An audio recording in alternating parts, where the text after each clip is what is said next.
I'm not looking to be folded into firms.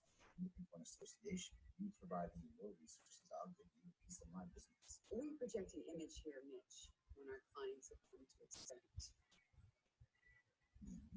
Meaning our lawyers don't do business at storefronts that you know on floors. Fair enough. You give me the space, I'll meet your clients here, but my office stays open. And your cases. Exactly what you've been inheriting. I thought we were done drugs. Look, I'm a good lawyer. On my best day, maybe even better. The city is filled with good lawyers. I know why I'm here. Althea Sampson. The case is a win. Handled correctly, it could be the biggest tort case of the year, maybe even the next few years. So you want 60%. Forget it. I found the case. My team did the groundwork. And that's all we can do. We both know you can't take this case to trial without our firm. I'll give you 40%. Then we really are done here. You were wrong, Andrew. He's not ready. 50. Let me be clear. If I agree to your terms, you report to me on all of your cases. I'm your boss from this day forward. Congratulations. Your firm just became associated with the best litigation house in town. And we will send the papers.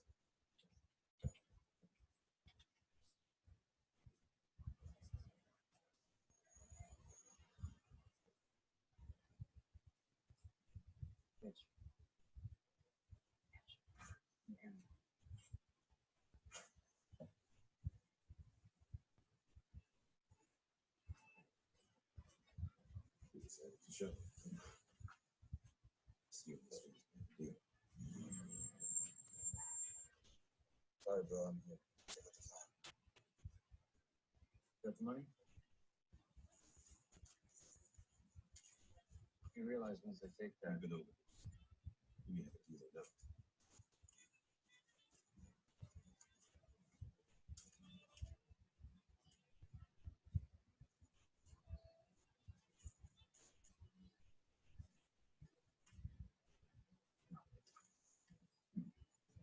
Hey.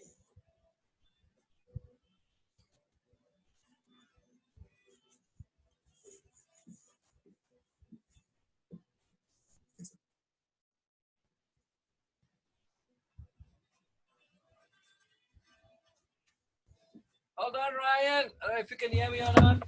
Okay, hold on. I was making coffee. No, it's all good, man. Yeah, I can hardly hear you because I don't have the headphones. Yeah, there we go. Okay, hang on 1 minute. I just want to get that coffee made. I'll be there in a minute. You can hear me okay? Oh, yeah. Oh, there you go. You were just quiet. All right. I literally just finished eating my last bite of my dinner when you. Brilliant. What did you guys have in the end? We did Greek food tonight. Greek? All righty then. We like Greek. So we had like a gyro. All right, yeah. Which is pretty good with the onion and the sauce and all that. And gyros. Yeah, gyro. Yeah. Pronounce that. I'm gonna hear you, but I'll put the thing while I pull the coffee on. Go ahead. Yeah. I can hear you. No, I don't have anything to say really, I guess. Okay. I'll put you on speaker. I don't know if you can hear me all the way in the mic from here. I'm kind of. I can hear you. Oh wow, that's pretty wild. I mean, yeah, I can hear you. I'm far away from the mic. I can barely hear you, but I can hear you. I'll be there soon. No, it's pouring my coffee. No big rush, really. Yeah, no, I know.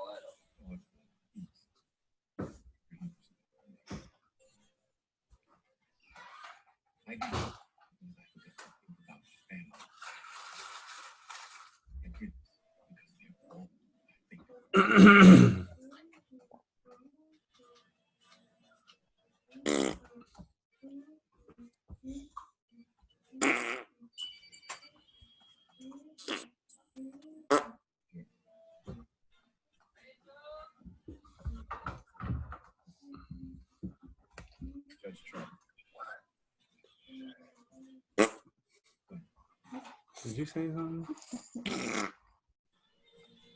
Oh, you said. What did you say?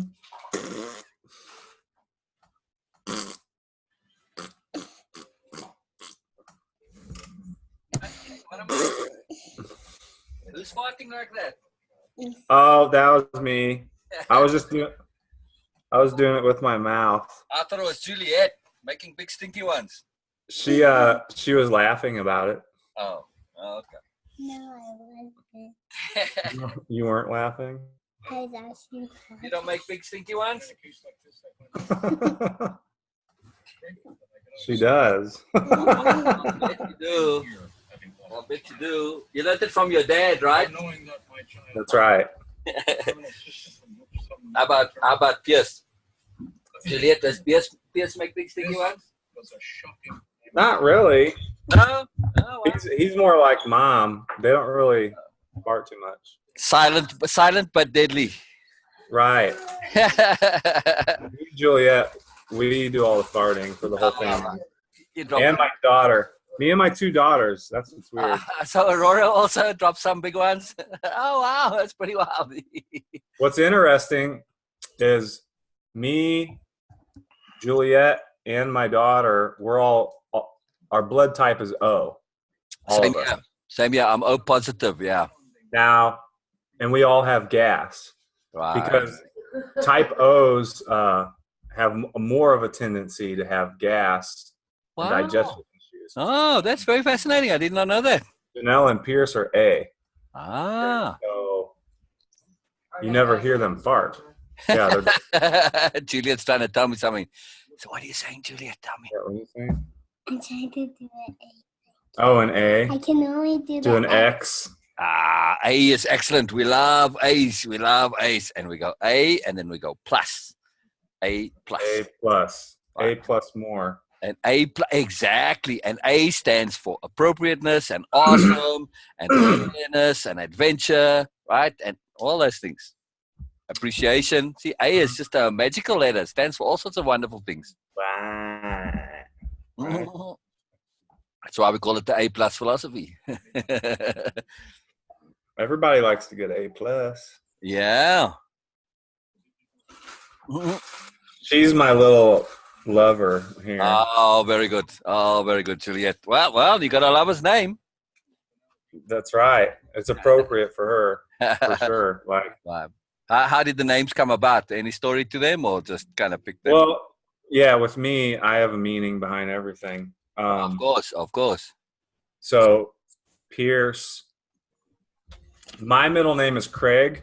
Okay, Right. so Craig means rock. Hold on a second. And I wanted Pierce to have the same meaning as my name. So Pierce is the Middle English form of Peter. Ah, So Pierce and Peter is the same thing. And Peter means rock, just like Wow. Craig or Crag means rock. Right. So I named him Pierce because it sounded cool. And it was the same meaning as my middle name. And then his middle name's Ryan. And then, wow. Oh, that's pretty cool. I like that you got that inversion going. yeah. And then her middle name's Janelle. Brilliant. Her first name is, we named her after Janelle's mother.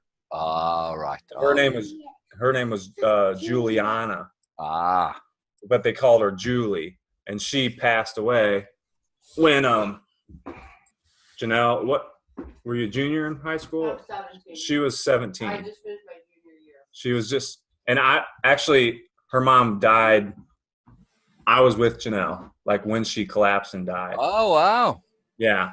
That's actually a cool story because that's what kind of bonded us. Wow, I like that. That's And her pretty- boyfriend was out of town, so I got to go to Six Flags instead of him that weekend. And so I was supposed to be there when her mother collapsed in the parking lot. Brilliant. But we named her in honor of Janelle's mom, but we wanted it to be a little bit different. So Juliet sounded nice to us. Yeah. Pierce is very strong, like boy name. We think it just, Pierce. It's just like, Right. Right. And then Aurora, she was born in the spring, March 25th, right after the equinox. And Aurora means dawn, right? Or dawn of light. Yeah. Dawn of light. Yeah. Uh-huh. And so Aurora, you know, the Aurora Borealis, Right. the northern lights. Right. And that's actually the central sun, which is Mercury. If you study alchemy and astrology and stuff like that, Mercury is actually the central sun, which the green light emanates from, because that central sun, or the heart chakra, is that green energy. And it's interesting when you learn about this shit, and you might not even know about this, I don't know, but our Earth, or our universe, has a central sun, and it literally is on our plane of existence at the North Pole. And the reason why those green lights come from the North Pole is literally that's the heart of the universe. Wow. And the heart energy is green. If you look at the chakras, Yeah. Yeah. the heart's green. Okay, that's green energy. Right. So this green energy is emanating from the heart of the Earth, literally. Wow. I like that. Ah, that's awesome. I mean, it's real shit. When you learn about this, I hear you, man. I hear you. That's very exciting. right? When you learn about it, and then you look at the lights again, you're like, oh my God, you look at it totally different. I like that. I like that. That's pretty exciting. And her middle name, Aurora's middle name, is Lee, which was my mother's middle name. Oh, wow. And she passed away. So they don't have grandmas. Right, right. Both of our mothers are dead. Yeah, yeah. Well, anyway, I know I only had one grandparent ever. Hey, what's happening with my backdrop here? It's all cockeyed. I only had one grandparent ever, so I didn't really know them. So she looked like Madam. I don't know if you know the ventriloquist dummy Madam. It was an old one, kind of like a wild, rough face, like an old woman face, but I don't know, more like a witch face or something. So, but anyway, that's what my grandmother looked like, Madam. That's nice. My grandma looked like a witch. Kind of, a little bit, Right. Hi. Hey, Juliet again. You like a Jack in the Box or Juliet in the Box? Whoa. Well, you see now what happened? I'll go away too. Right. Where did I go now? Oh, there I am again. Pierce in the box. Pierce in the box. Pierce in the box. There you go. See, I can disappear too. Look at that. There's a special way. Brilliant. Yeah, Brilliant. All right. Whoa. I like your big TV back there, man. Oh yeah. Yeah. I got that for free. My dad gave that to me. Oh wow, brilliant. Good on you, Dad. Right? To disappear. My dad actually, even though he's unaware in a lot of areas, some areas he's pretty cool in. Wow. Oh, that's nice to hear, Ryan. That's nice to hear. Yeah. But that's just the way it is with parents, That's part of the preacher story. About the kids in the preacher story. Yeah. You know what we'll do someday? In the same way as we're going to do this, we'll do the preacher story together. Okay. That'll be fun because I really like that story. And I'll show you what I mean. Where are we?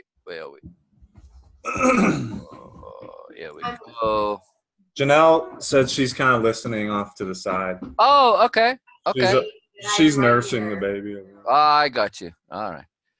Yeah, none of that stuff bothers me, by the way. So Oh, okay. yeah, it's not an issue for me, It's more. You can change the baby right there. Like I said, I did all that shit with my little sister, and I was like, or nursing or whatever. Oh, I didn't nurse her, but still, none of that bothers me. Right.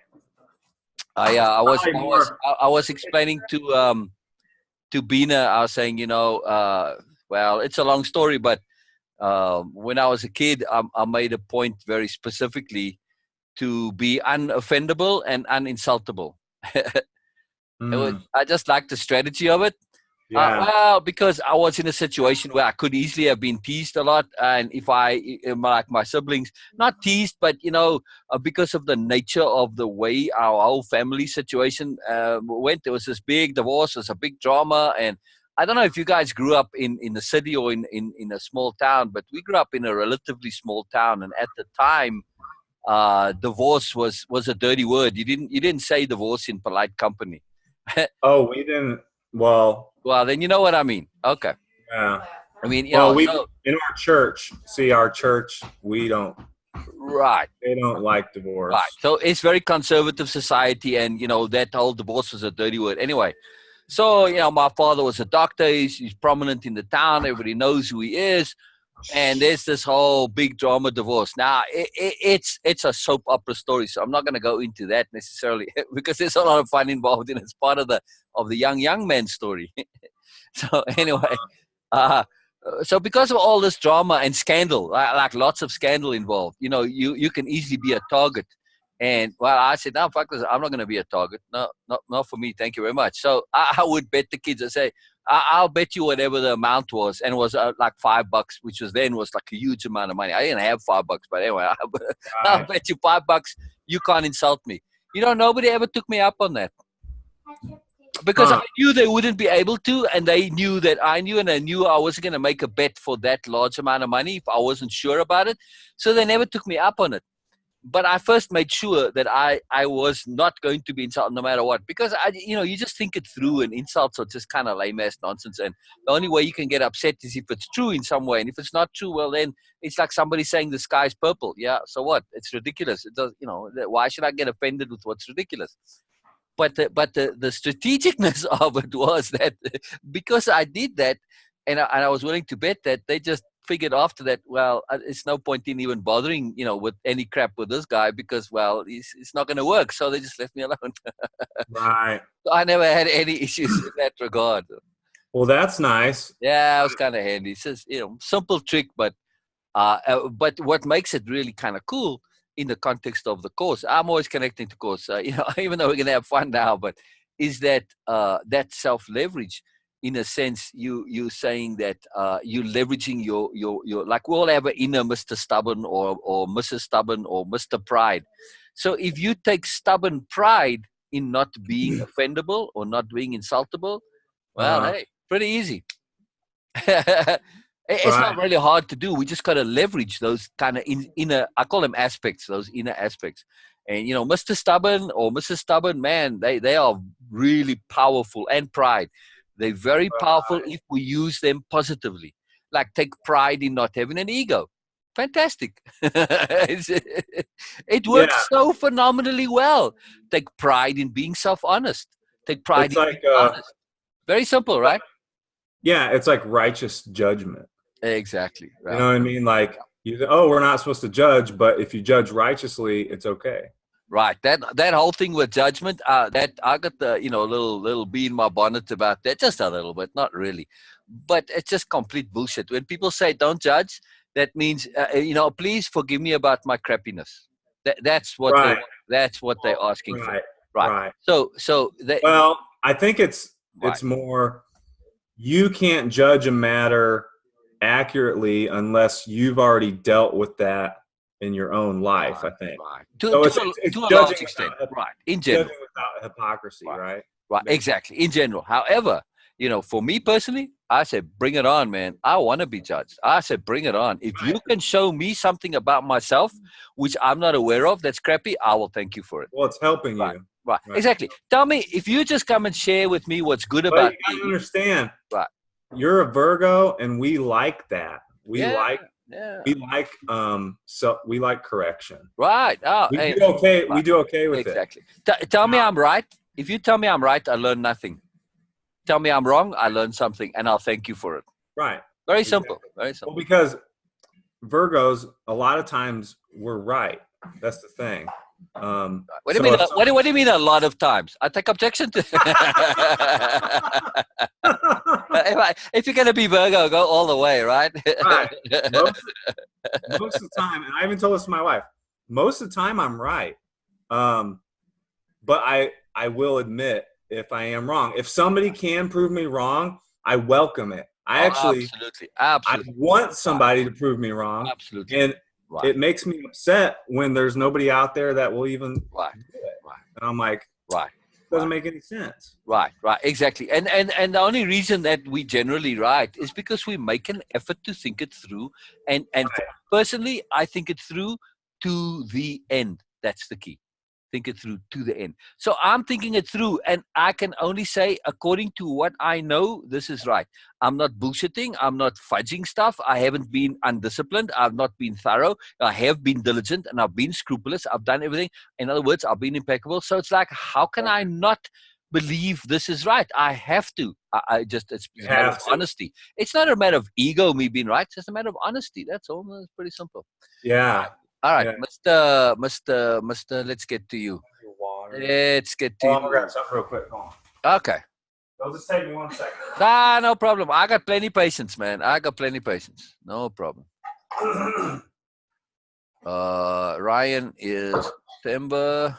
Do you know what your ascendant sign is? You know what that No, I have no idea. You can ask Olivia. She knows more stuff with us. I'm hoping she'll join us, but she might not be able. That's fine. And you are 83. September 21st, 1983. Yeah, I got you. Yeah. Do you Okay. know, like, the location I was born, or not really? No, I don't need that. That's a different thing. Which okay. So I want Janelle to hear this, so you can repeat it to her. Speaking here. Oh, good. Okay, brilliant. Janelle, this what we're going to do. Yes, it's a fun exercise, but it's an exercise in believing without believing and in accepting without accepting.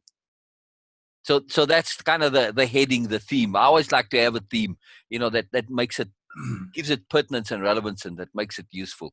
So in this sense, it's useful. Yes, it's fun, but it's really powerful when you think of it as believing without believing and accepting without accepting. So that's very cool. I miss Janelle being next to you there. I really do. I really miss it. So She'll be here okay. I'm almost done here. She's almost done. Oh, no rush, please. I don't want to pressure. I'm just saying, that's just me. It's nicer to see Well- the person you're talking to. Yeah. And it's just It's that connectivity. Janelle's just nicer to look at, I think. Wow, there's that too. There's that too. You know, Yeah. I'm only so good looking. I mean, Right. Well, you're not bad, Ryan. You're pretty good. I mean.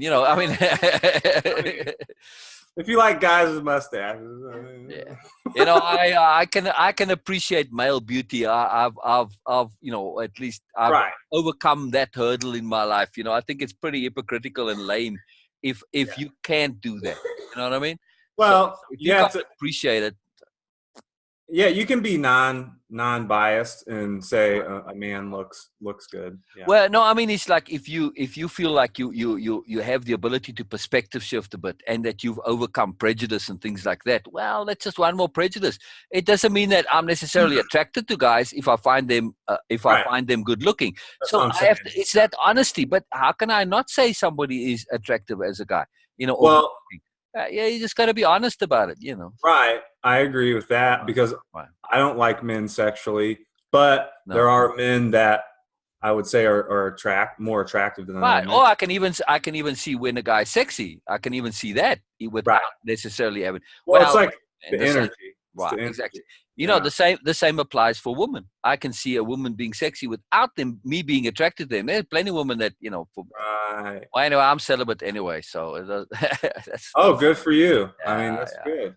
More power to you, really. We're Yeah, actually- that's a long story, and it is something that is exactly what you say. It is about more power to you. It's a deep philosophical thing. Now, I really want to make this very clear. Sorry, Ryan, I just to interrupt you about 1 second, because when I say that, I do not absolutely say, "Hey, this is something for everybody." It's not necessary. Well, I get it. Right. So- Yeah, but a lot of people assume that. And I just wanted to make clear it's not that at all. So No, we're on the same page because the program, like Dr. Wilson's program, which is interesting, he lives like within an hour of you guys. oh wow. Yeah. Where is So- he? In Flagstaff, Phoenix? I think Prescott Valley. Prescott. Oh, I used to stay in Prescott Valley. Wow. Okay. Yep. Anyways, part of his program, it's called Down Sex. Okay. So he you and him have a lot of similarities. I'll just say that. Ah, pretty good. Um, Excellent. Excellent. Like he likes to put things in certain terms so they're not weird or new agey or religious. You know what I mean? So Right. it's acceptable. Right. Um, He has discernment, in other words. so instead of like telling people, "Oh, we do tantric sex stuff in our program," he Right. calls it down sex, which is that's what he calls it, down sex. So what it is, Well, I'm laughing because somebody's gonna misunderstand that to like Down syndrome sex. So I don't know. that's I a don't whole know. that's a whole different logic there. I'm trying to picture that, but okay, I don't mean to be nasty, but that connotation, it doesn't go together. But I hear you what he's saying. Down sex. That's pretty interesting. Because you're moving your energy downwards, and when you come together, with your partner, Right. like Coitus. how you do the tantric, you're cycling the energy between the two of you, but you're focusing on pushing it down together to where you're like moving it between each other without having the orgasm though. Instead of that's the pushing, key part. Right. well, instead of losing energy, which you lose a lot of energy when you have an orgasm because you're shooting it outward. Right. You bring it in and you like harness it, and you transmute the energy. Basically, you take the sexual energy and you use it for your brain. Yes. Instead of your losing it in the genitals, you store it up, and it moves up the spine. And not many people know about this. Right. And you move it up your spine to your brain, and it activates certain brain centers and stuff. Brian, I didn't want to get into it, but there is a part of the course that deals with this in a more specific. We think it's important. We think it's very important. It's very important. And from the course point of view, it's about repurposing intent. Repurposing intent. So we'll get to it another time, though. But it's pretty much the same thing. And when we deal with it in a more practical way, I really like practicality. It's about repurposing tension in the body, which really tension is just distorted intent, right? Like, in other words, if you tense like this, you can change that. Like, okay, let's say you're stressed and bothered. You can change that same thing into determination. Just a repurposing of the same energy, but you just repurposed it. One way is positive, the other way not. The body needs tension. So when we repurpose that intent, it's a profound thing. Now we can do that purely using force of awareness and focus. Now, to me, that's a very profound meditation, and I do it before I go to sleep or wake up as much as I can. Something I do all the time, that repurposing of intent, retrain the body to actually feel the way you want to feel.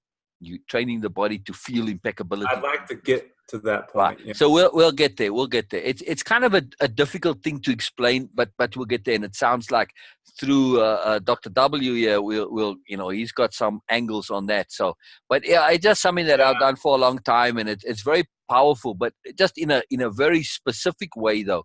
We'll get to when we do habits and changing and mood management. It's a whole module on that. So yeah, so it's pretty exciting, the overlap. That's what I'm excited about. That's very, very cool. There's a lot of overlap, which is interesting. Right, right. This is not, I love that. I love that. I love that. All right. Before we get too distracted, I wanna be focused. I'm practicing. It's my task is to be like more topic specific. I love digression and I love general discussion, but we don't have time forever. Otherwise, literally, I'll sit here all day and chat to you. So I have to try and be a bit more focused, right? Yep, let's do it. All right. So, Mr. Ryan, is Janelle about to join us? Perfect. Oh, brilliant. Yeah, she'll be in here in a minute. Yep. Oh, good. Okay. Well, in that case, then let me hold off for a little bit. We'll just. Oh, that's fine. Yeah, I'll wait for Janelle then. Yeah. If she's gonna be there in a couple of minutes. So. Yeah, if you can, please. Can please what?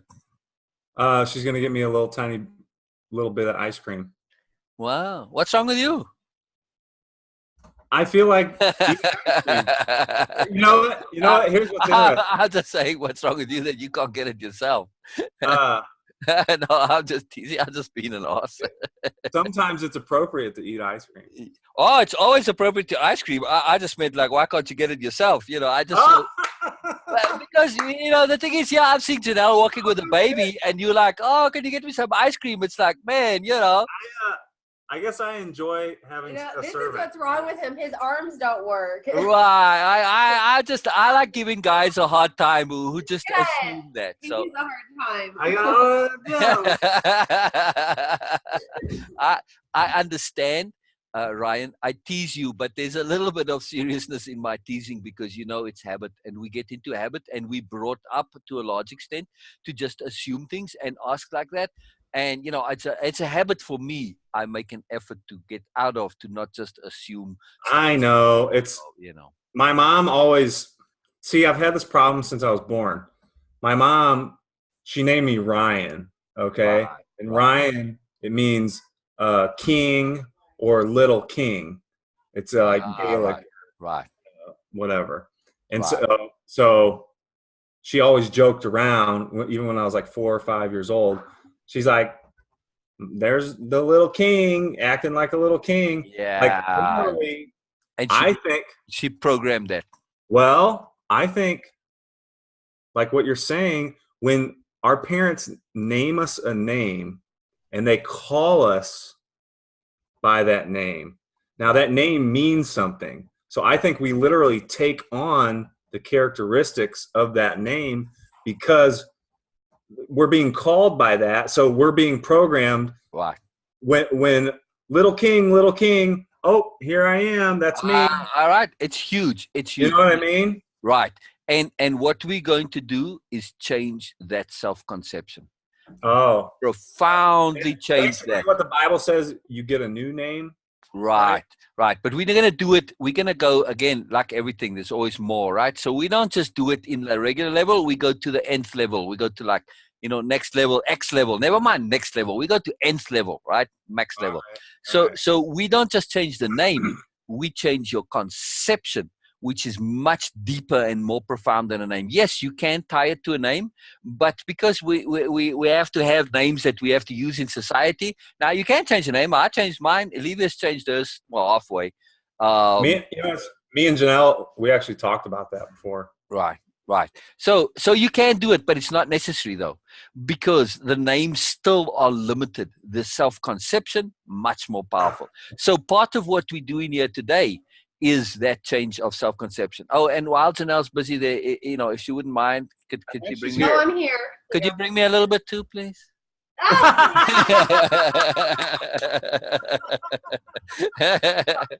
She's really good. She's really good. Oh, man. Or whatever side you want. Oh, I like the mix-up, the little shift there. Yeah, that's brilliant. That's brilliant. Oh, hello and hello, baby.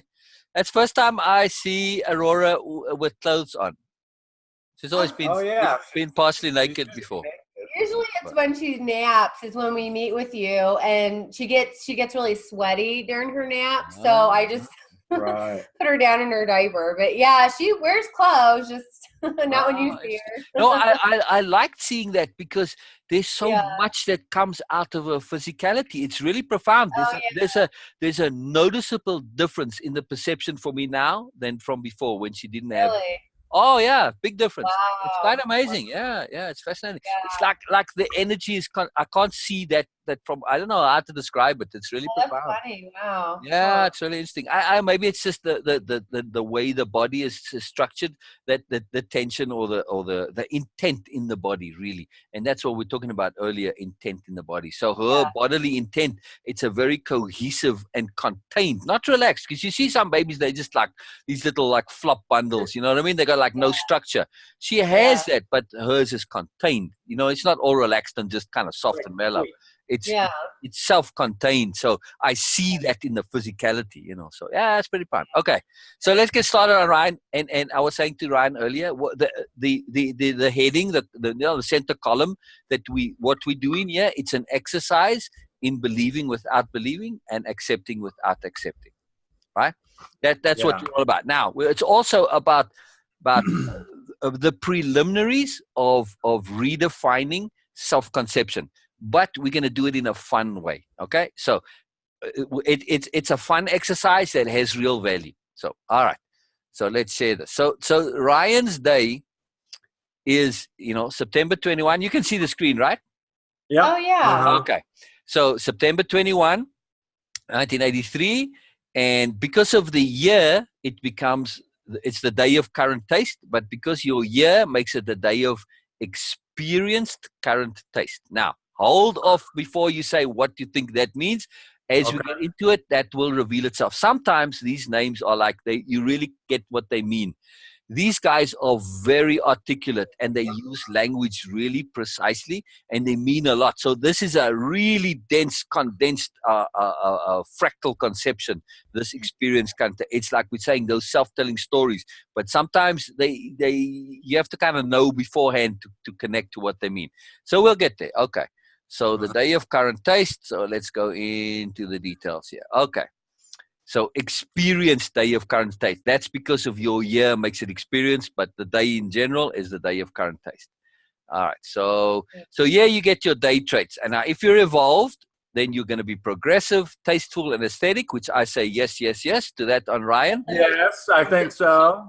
So Ryan, this is now for Janelle. In his unevolved side, he can be materialistic, sensationalist, and flighty when Ryan's being crappy. Is that potentially true? Yeah, it's pretty. A little bit, okay. But I can be flighty. Oh yeah, definitely. Yeah. well, you were maybe in the past, right? So when you were unevolved, but since you're evolved now, okay. So this is pretty powerful. I like this because typically when you see stuff like this, which gives you an analysis of you as a person, they just tell you all the best things. You know what I mean? They only do the stuff, and everybody's this fantastic person, which of course is unrealistic. Some people are. They're unevolved and they don't have anything progressive or tasteful or aesthetic. They're only materialistic, sensationalist, and flighty, right? They're all on the bullshit side. So they give you the both sides, the evolved, the good, the bad. They tell you both. And I like that very much. That's very powerful because this came about. I think I mentioned it to you, Ryan, but just to catch up on Janelle. These guys did a psychological study of personality analysis. And they did it on 50,000 people. That's a huge study. 50,000. That's a massive number, right? And then they took all that data and they matched it up. They said, you know what? In all of this year, we have patterns or data analysis, and they matched the patterns to the astrology aspect of things. So and which is pretty cool because now it gives you a way to connect to it. But they did find that there was this correlation. So there's something more to this. Now, again, believing without believing and accepting without accepting, right? So keep that in mind. That's our task, as it were, our focus. Okay. So personality, Ryan's meditation. Beauty is not always something you must search for. Ooh, I like that. Yeah. I like that. I like that. I like that very much. That's pretty cool. And, you have so much of it right there all around you, Ryan. It's just, this is like, well, duh. I know. Right here. Right. Look at that giraffe in the So middle. in other words, to say this in another way, you can leave that mirror alone. Right. I do like looking at myself, though. Okay, so I'm going to combine what they say. The exercise here is I'm going to combine my skills of people reading, and through this, I'm going to share my read of you at the same time. Okay, so that little mirror comment there. Wait, hold on. Let me get prepared for this. Yeah, okay, good enough. So my little mirror comment, yes, I was being humorous, but I'm also having a little bit of fun, which is laced with something that I perceive that might potentially be something of Ryan liking the mirror. Okay, so I'm sharing a perception. Okay, just a little bit, just a tiny bit. I'm not saying that you're vain, but okay, you do. Well, a little bit. You do enjoy exactly. You do enjoy that mirror. No, so I like things being perfect, like my beard. Exactly. My beard perfect. My mustache looks good. Okay. Right. And despite my appearance, I like things perfect too. Actually, the study of perfection was my first philosophical project and my first act of actual literal philosophizing. So that was actually defining what perfection is. So it's in the young man story, because well, it's a big story. It's the story of the day the light bulb exploded, just to be precise. Anyway, very fun story. Anyway, we won't digress. So I'm going to combine my read and this year, which is kind of fun to do, right? So and it helps me to also, because part of my impeccability. No, don't read yet. So part of my impeccability and our impeccability, there's a logic to this. It's verification. To avoid arrogance, we always, if I have a perception, or you guys, either way, right? Part of impeccability is you make an effort to test that perception, to check it out, right? So you say, okay, I'm making an assumption. I want to see if my analysis, my guess, my read of whatever is correct. So I check it out. In other words, I verify my perception. I don't just think it's true because I think it's true. I test it and check it. So my little mirror comment was a way of me verifying it. So thank you, Janelle, for verifying that, and also Ryan. So you see what I mean? And when you do that, it builds your own confidence. When you actually prove to yourself that, hey, you know what? I was actually accurate in this read. So then you can have more faith when you can't check it out in the probability, right? The more you have it verified, the higher the probability that's going to be accurate, right? Yeah. Okay. So I'm doing again, always multi-layers. All right, so let's read what you're thinking.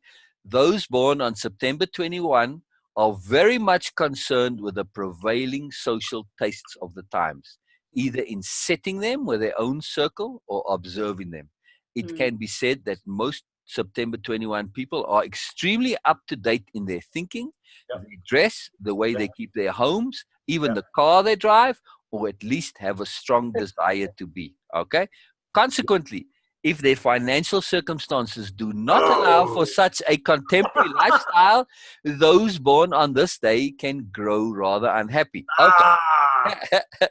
Wait. I haven't read this either, by the way. I'm reading it for the first time. Okay. I would say right here, they are starting off with the unevolved aspect to a large extent. Now, yes, Ryan, I do see some of this being part of Ryan. Ryan's very hip. Am I right, Janelle? Yeah. Oh, I'm cool, man. Right, exactly. I'm cool. Which is exactly what they're saying here. Now, you're also up to date in your thinking and want to be up to date in your thinking. And that is relevant. I want to be relevant. Exactly. And pertinent. And that's the connectivity to the course. Right?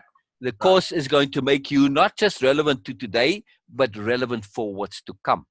Because the course I want to be relevant for the future. Yeah. Exactly, because the course is future stuff. You know what I mean? It's not in society yet. It's next levels coming, you know. Okay. All right. So often their desire to be successful financially is motivated by such needs. Now, right there, we got to stop on that a little bit. Mm-hmm. Oh, my ears went all blocked up there now. I couldn't hear myself. So that desire to be successful financially is motivated by these needs, which are essentially, as you know and are acutely aware of, they're not needs that you want to have be first and foremost in your life, right? They're kind of unevolved. Yes, they have an importance. Yes, they have value. If you're going to be out in the world, right, especially if you're going to be the type of sharer of truth that you intend to be, if you're going to be a modern day prophet, you got to be, you got to look the part. Am I right? So I can't have a nice house or a nice car. No, you can. You can. And you can be hip and you can be cool because it's part of the underlying ethical strategy, right? If you do it for the surface, shallow reasons, right? If you do it for the shallow reasons, well, that's going to corrupt you. But if you do it for the... at this point, like, I don't care whether I'm rich or poor. Now, if having nice stuff is going to help me do my task better, okay. Exactly. But I'm talking about, I'm talking about here that they're saying that the desire to be successful is motivated by those needs, the needs of being up to date and having the car. You're not desired by that. However, used to be. But dress, the way you keep your home and the car you drive, those needs don't need to be connected to financial, is what I'm trying to say, right? Or status. They can be connected to purpose. We can re-leverage them. In other words, what I'm saying is, here's the thing. I would like to have Here's why I would like to have a nice, comfortable, clean house, because I got a wife and kids, and I Right. want them to be comfortable. Right.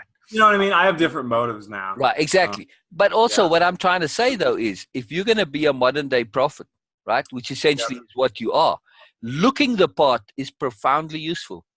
So I need to grow my hair back out. No, leave it the way you are. You got it. When you put that hat on, you got it going on. No worries, man. You know. Ooh. Even the tattoos really work well. Am I right, Janelle? Oh yeah. Oh yeah, he's got it going on. So you cool, man. Yeah, you fine as you are. No worries. No worries. Where my pinky ring at, man? You're good, man. You're good. Okay. So it must be mentioned, however, that there is a smaller group of September 21 people who are not preoccupied with these externals at all, Right. but only concerned with being up to date intellectually and having an advanced outlook. So, I like to say that I would like to have both of those. right, but this is most decidedly you right here, right? Yeah. That you are not you're not preoccupied. Hold on. Time out. Yeah, no problem. Pierce got hurt. Oh wow, go Okay. ahead, take care of it. Okay, just ignore me. What happened? Go, Ryan, go. Oh, you want me to look at it? He just slammed his finger in the door, I guess. Genius move. It's all good. You gonna be all right? Go, Ryan. Go. No, Mom's gonna take care of it. It's fine. All right. Yeah, you know, for me personally, when stuff like that happens, I don't like to make a big fuss of it, because now No. you connect attention and Right. pity and sorrow with just, you know, you being you Actually, did something stupid. You know what I mean? It's like, I no totally- big deal. yeah, I'll tell the kids, "Oh, you're okay," and here's what I do: I make them laugh about something, Right. and guess what? They forget that they're hurt. Exactly. Right. But you know, people make this big deal about it, and then kids learn that this stuff is a big deal, and they have this really messed up association and emphasis in their brain with stuff like that. It's Yeah, like, yeah, I so guess- what, man? You know, it's no big deal. He's got your finger caught. Now you know not to do it next time. All right. You know. I just want to know what happened. Like, do we need to go to the hospital? Right. Right. Is it a Band-Aid? Like, I don't know. Right. All right. So this is pretty cool here. You know, to say that you're not, but here's the thing that I want to point out, Ryan. Uh-huh. Let's look at this again, right? Uh-huh. They're very particular with their wording, right? And said people who are not preoccupied with these externals. That doesn't mean that you don't like them. You're just not Right. preoccupied, which that is right? very different, right? In other words, you're not obsessed with them. They're not your be all and end all for No. living, right? Yeah. Right. Yeah. But only concerned with being up to date intellectually and having an advanced outlook. Right. And that rings true for me. You want to be up to date intellectually, and you want to have an advanced outlook. And there again, we connect back. That's to the why I'm here with you. exactly. And that's very cool. Like I said, I have not read this before yet. I mean, this is new to me too. And it's like, wow, man, that's pretty huge, because that's the way I see you as well. That you want to be ahead of the curve. Not Yes. up to it. You want to be leading the curve. You want to be sharing the curve to everybody else. Yeah. Right, Yep. Pretty right, much. right, Yeah. right. Okay. For this type of person, a natural lifestyle away from the bustle of the city Yes. may Oh my come gosh. to assume great importance. Do you? Check this- I'm listening. I'll tell you this. When I am in the city, I feel stressed out. I don't do well. Even though I like people and I like being around people, I like to control when I go around people. Nice. So if I can live, I almost need to live like a shaman, where I need to be. The shamans always lived outside the village. Yes. They didn't yes. live inside the village Right. because they needed room to think and to Right. feel Right. and to do all that. I feel like I want that. It just hasn't happened yet. Yeah. Yeah. I would like to be, you know. So away so from are you guys like in the suburbs right now, or? Yeah, we're. I mean, literally, our neighbors are like 5 feet. I could open my window and like spit on my neighbor's house. All right. So you need to at some point that needs to change. I know it's going to change. Yeah. Because it can't It be will. like this It forever. will. It will. Absolutely. Okay. Yeah. Very good. But you do live somewhat of a natural lifestyle with your holistic eating and all of that, right? I do. Right. I do. Okay. All right. Very cool. Very cool. Okay. Yeah. the word modern is applicable to September 21 people, both in the sense of being in tune with their times and in being progressive. And yes, just from your appearance, Ryan, simply from that most people will say this about you without even knowing you. Just from your look, they will say that. Oh, being progressive. Yeah. Right. And being in tune with their times as well.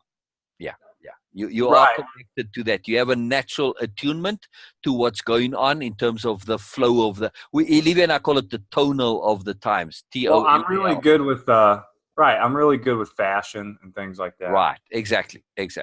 But it's more than just fashion.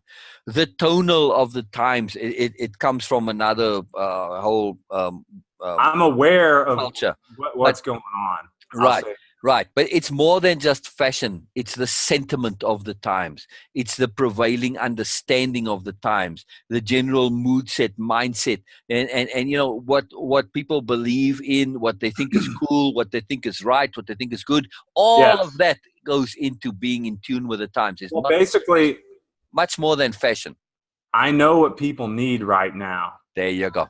Exactly. And that's why I'm telling you, right. They need what your program, Dr. Wilson's, like everything we're talking about. Right. This is what, and here's the thing, people need it, but they don't know it yet. Yes. What Dr. Wilson's program, yes. Only 2,000 people are on it in the whole world. Only 2,000 people. Because it's ahead of its time. Right. You know what I mean? Like your program, it's futuristic. Oh, yeah. So, yep. Like these things we're talking about are like, things that are going to be implemented into society for the next 50, 100 years. Yes. Saying like long-term stuff. Yes. But do you understand your power is you are that connecting link to bringing the future. To the future. Right. Bringing this progressive stuff to the now. Because look at the name. Look at your name. Look at the name of the day, right? It's experienced current taste. So there's a lot to that, but you have experience of current taste and experienced past tense, which means also that you've gone through the shit. You've been in the wilderness. You see what I mean? Oh yeah. You can relate. I can relate to anybody. I can relate to anybody. Yeah, exactly. I don't care who it is. Exactly. That's why you experienced current taste. Very profound that to me. I love that. And I thought that was very cool. I mean, I have, you're probably a lot more experienced at your gift, just because you've had more experiences. Right.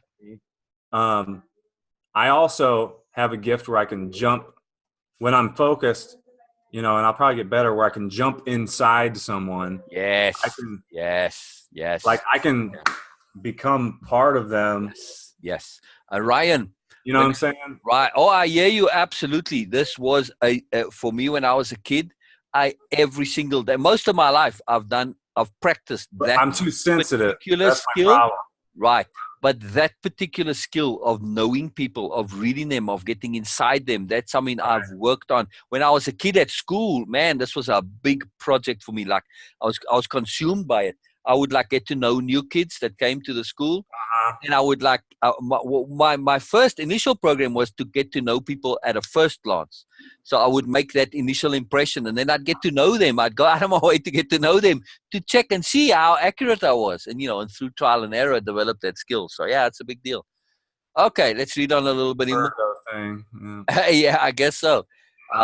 They are generally attracted to modern architecture, new ideas, fashion trends, and advancements in science, and may await the appearance of the latest model, tool, machine, or gadget with great interest. Okay, so that's just the regular side of it, which is cool. Yeah. But yeah, we get to the kicker. They always have the kicker.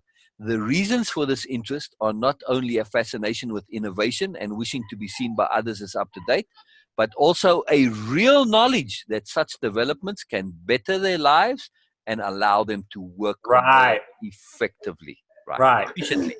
So that's pretty cool, right? So you see, they always bring this in. You see, there's that spectrum that scale of evolve. Dad. Right. So the evolved ones, they want to use this to make themselves better, to make their lives better, and allow themselves to be more efficient and effective and all that. So yeah. So in other words, to be I more agree. effective. Right. I Yeah, that's agree. very cool. Okay.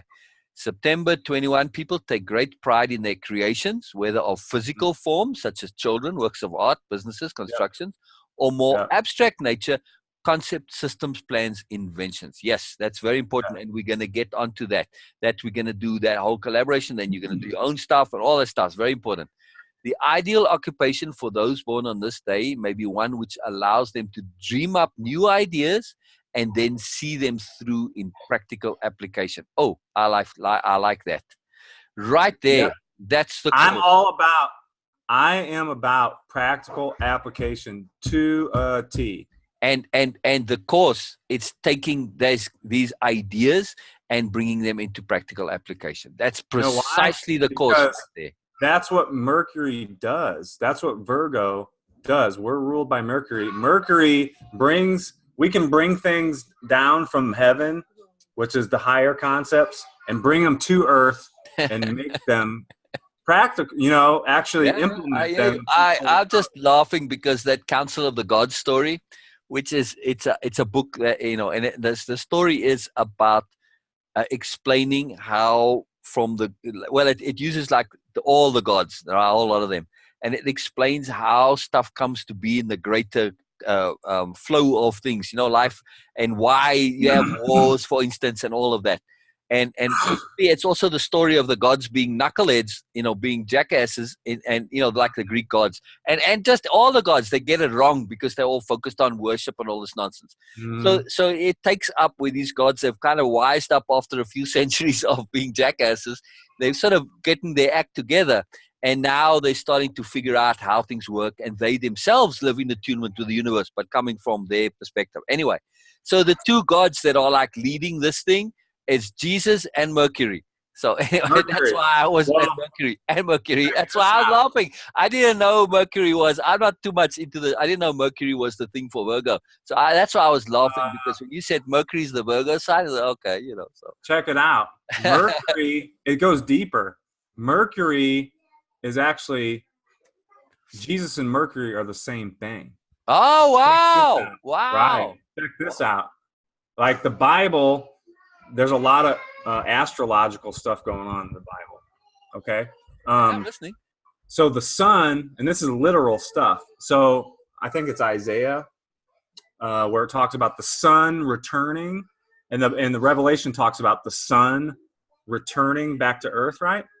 So in the new age, there's a sun that's going to come in the clouds with great glory, it says. Okay. And it's going to change when Christ or the sun returns. You're going to look at it and it's going to change people. Wow. Now, this is a real event and a real thing that's going to happen. And it's Mercury. Mercury is actually going to be our new sun. Wow. Mercury, and you need to look up you can do it later, but there's a guy who talks about, it's called Flat Earth Paradise on YouTube, and he talks about the universe and how the ancients looked at the model of the universe and how it's laid out, and it's different. It's different than our model. Right. So Mercury is at the middle. Mercury is both male and female. It's a sun and a moon together. Okay. Wow, interesting. And Saturn and Jupiter is a sun and a moon. Mars and Venus is a sun and a moon. Okay. Wow. And then a sun and a moon, because they used to be one and they were split. Wow. But Mercury is androgynous. It's male and female. I like that. I like that. That's so cool. This sun is going to return in the clouds with great glory, and it's going to literally change people. But the sun that it's talking about is the Son of God, or Jesus Christ, whatever you want to call it. It's the same thing. Like when the Son was crucified on the cross and went in the tomb and was raised up, it's the same story as like the 3 days of darkness by the Native Americans.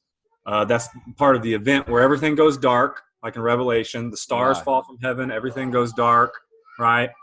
And then the new sun comes and rises in the sky. Wow. And now, wow. and this is going to be a central sun. So there's going to be no more day and night. Like in Revelation, it says there's going to be no more day. There's going to be no more night. Literally, the sun's going to be in the middle at the top of the North Pole, and it's going to shine over the whole earth because the earth is actually flat. It's not round. So it's going to be in the middle, and there's going to be no day or night. It's going to be like twilight 24/7. Wow. And now Interesting. this new sun has a different energy or frequency. And so it's literally going to change people's DNA, and it's going to heal. It's going to heal the earth. Huh. That's what the Bible's talking about. It's talking about this new sun Wow. that's going Interesting. to heal the planet. Interesting. This is a real shit that's going to happen. Hey, you know what? I'm open to anything, man. You never know what can work. You know, the world does not work the way we think it does. No, it doesn't. It It doesn't. But I can literally, if you read about this stuff and then you look at your environment, you can prove it to yourself just by looking at the world, the stars, the sun, the moon. You know what I mean? It proves itself, basically. Yeah. Interesting. True. Interesting. Anyways, but Mercury, the reason why Mercury is so important, Mercury is the only god that can go all the way down to the deepest part of hell and can go all the way up to the highest part of heaven. The only god that can do that. Right, this is the messenger. Yeah. The messenger. Yeah. No other god can travel the whole universe and experience that. So that's why Virgos are all about practical application, because we can take things that are like the abstract. Right. And we can bring them to earth because we have to deliver a message from the gods. Basically, we have to take this message from the gods where people won't understand what the gods are trying to say, and we have to put it in the right words and be like, hey, this is what they're saying. Right. You know, it's fascinating that yes, I understand Mercury's role in Greek mythology, but when I picked those two out of all the gods, I don't know, I just felt they would be cool and appropriate and right, and you know, it just turned out really perfect. So it was just an attunement thing that it came about, but I like it. So you know, it's pretty cool. It's I've a good done a lot story, of study into Mercury because you know, I'm ruled by Mercury. Right. Well, I guess me too. Yeah, it's pretty cool. Anyway, that's just how it came about. So, you know, in that story, I'll share that whole story with you guys at some time. It's a pretty cool story. So, all right. So, most September 21 people seek to be elegant and admired. Some even worshipped. That's the unevolved ones. Right. But elegant, yes. As in grace, yes. Their feeling for beauty is important to them, and matters of aesthetic taste are usually given high priority. I like things that look nice. Yes, me too. I like beauty very much. Yes. Yeah. Okay. September 21. But you know, I'm not September 21. I'm September 15. But still, you know, there's close enough. Right. Yeah. There's always a lot of connectivity in this, and you know, that's why I always relate. You know, it's pretty cool. So you know, a lot of these things, that it's how we read them that makes the important thing. So we have to understand that also, right? So September 21 people have an undeniable fascination for mystery, strange people, suspense, and even danger and violence. So right. Ask my wife. I love weird people. Yes. Well, good. So you know, at least I fit into that category, I assume. Well, no, I'm just teasing. I'm not going to say weird or strange. Let's call it unique. Unusual or unique. Yes. Because they're just intriguing. It's like, oh yeah. Because they catch your eye and you're like, I wonder what they make you think, they help you learn and grow, they expand your perception, your boundaries. Anomaly. Right. Exactly. Right. Yeah. Anomalies are very powerful. We'll get to anomalies. But again, they're just saying you must be careful here because, you know, yes, you can be fascinated by mystery, but also be fascinated by danger and violence, and don't fall into that trap. Right. So, yeah, you know, we have to just be cautious of ourselves. I do like danger stuff. Right. But you don't want to go there because it's a trap, you know, it's dangerous. Right. Trap. Right. Listen to your wife. It's a trap. Exactly. Don't be unevolved. Just remind him to be evolved, Janelle. That's the thing. Right. Just give him that smack upside the head. Say, be evolved. Let him all run. Right. Okay. These interests should, of course, be channeled creatively and kept within bounds, because though they can make for a stimulating dream and fantasy life, they can also produce a highly destructive personality. Right. Which, as you know from the little bit that I know, that you've experienced this and you know precisely what you're doing, and that's what you do now. You are rechanneling this into positivity, into productivity, into sense, so you don't go into that destructive path. Yep. Okay, brilliant, Yep. brilliant.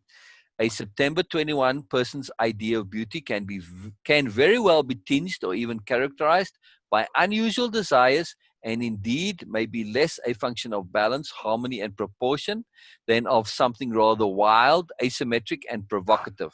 Again, they're saying, yeah, in the way I would read this, they would say, be very careful of getting kinky and weird and getting into shit like that, because that's going to be a path that will take you to nowhere very fast.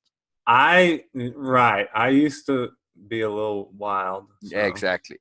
So you know exactly what I mean without going into details. Yes. Actually, my brother's a bit of a knucklehead, but he's you know, well, he's a knucklehead that's an intelligent knucklehead, right? And you get them. You probably met people like that. So, you know, he can be a complete utter jackass, but every now and then he said something interesting, and he understood his own jackassery. And he has this, and he said to me when I was a kid, I must have been like, I don't know, 14 or 15. He said, beware of perversion, because he's 4 years older than me. He said, beware of perversion, because perversion's a one-way street from which there's no return. Yeah, I wasn't into anything kinky. He was just basically sharing what applied to him, which people do that. They tell you this fantastic things as if they're saying it to you, but meanwhile they're saying it to themselves. It's quite incredible. But it made me think, you know, and it made me really think about it, because, like, well, first of all, how do you know? Well, okay, you know, that tells me a lot about you. But it's true, though, because all those people who get into weird shit, they just want more of it, and they have to keep pushing the extremes. It's like an addiction. Exactly. But also, it's an addiction where you keep having to push the extremes, and that's why it's a path that there's no coming back from. It's a dead end, you know. It's very destructive. So. I know. Right. I agree. Okay. Right. Yep. Keep it natural.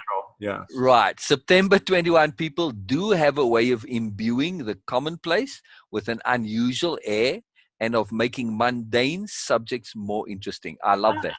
I love that. And that's very cool. A way of imbuing the commonplace with an unusual air. Right. And of making mundane subjects more interesting. So in other words, you can make anything really interesting, and you can add the sublime to the mundane. I always like to expand on something. Right. I like to take something that's like what it's saying, like something like boring. Right. Let's just kind of spice it up and exactly. Put a little flair. Do you have your notes with you? I got something for your notes. Right here. Oh. The sublime is but a perspective shift away from the mundane. Okay. The sublime is but a perspective shift away from the mundane. Shift away from the mundane. And isn't that what you do? You take the mundane, you do a little bit of a perspective shift on it, and whoa, suddenly you get the sublime. Very simple. Yeah, boom. Exactly. So yeah, it's magic, man. Magic right there. Magic. And that's something that, you know, obviously you have that talent for. They should, however, avoid sensationalism for its own sake and beware of superficiality in all forms. So yeah, I would say that's a lesson you've learned already. Yeah. I learned the hard way. Yeah. Right. Janelle? What? Oh, I get the little one here. Yes. It's okay. It's okay. I just want to make sure this. They should, however, this is the warning for September 21 people, avoid sensationalism for its own sake and beware of superficiality in all forms. Yeah. Which means, in other words, be real. Be real, Ryan. Right. Yeah, don't brag or exaggerate. Right. Exactly. Which I've done in the past. I've done that. And it gets you into trouble. Yes. I'm thinking of my knock-knock joke. I made up a knock-knock joke for Bina, but I don't think she clicked what I meant with knock-knock. I don't know. Maybe it's not something that, I don't know. It didn't. I said knock-knock, and she didn't respond. Because I was going to say, you know, well, like I said, okay, knock-knock, right? If you say something, who's there? Bina. Bina who? Been a while since we've seen you. I was going to say that when she came on, because we haven't seen her for a while, you know. So I thought that was kind of a cool knock. So I thought, now what can I do knock for like you guys' names? So I was trying to think it out, you know. But someone liked your joke. She liked your joke. yeah, it's a fun joke. I like it too. So knock knock. Let's try another one. See if I can Here, you remember do this it, one. Julia. Say What do you who's there. say? Knock knock. No. I'm You saying say- knock knock. I'm saying knock knock. Knock you knock. say- Who's there? Ryan. Ryan who?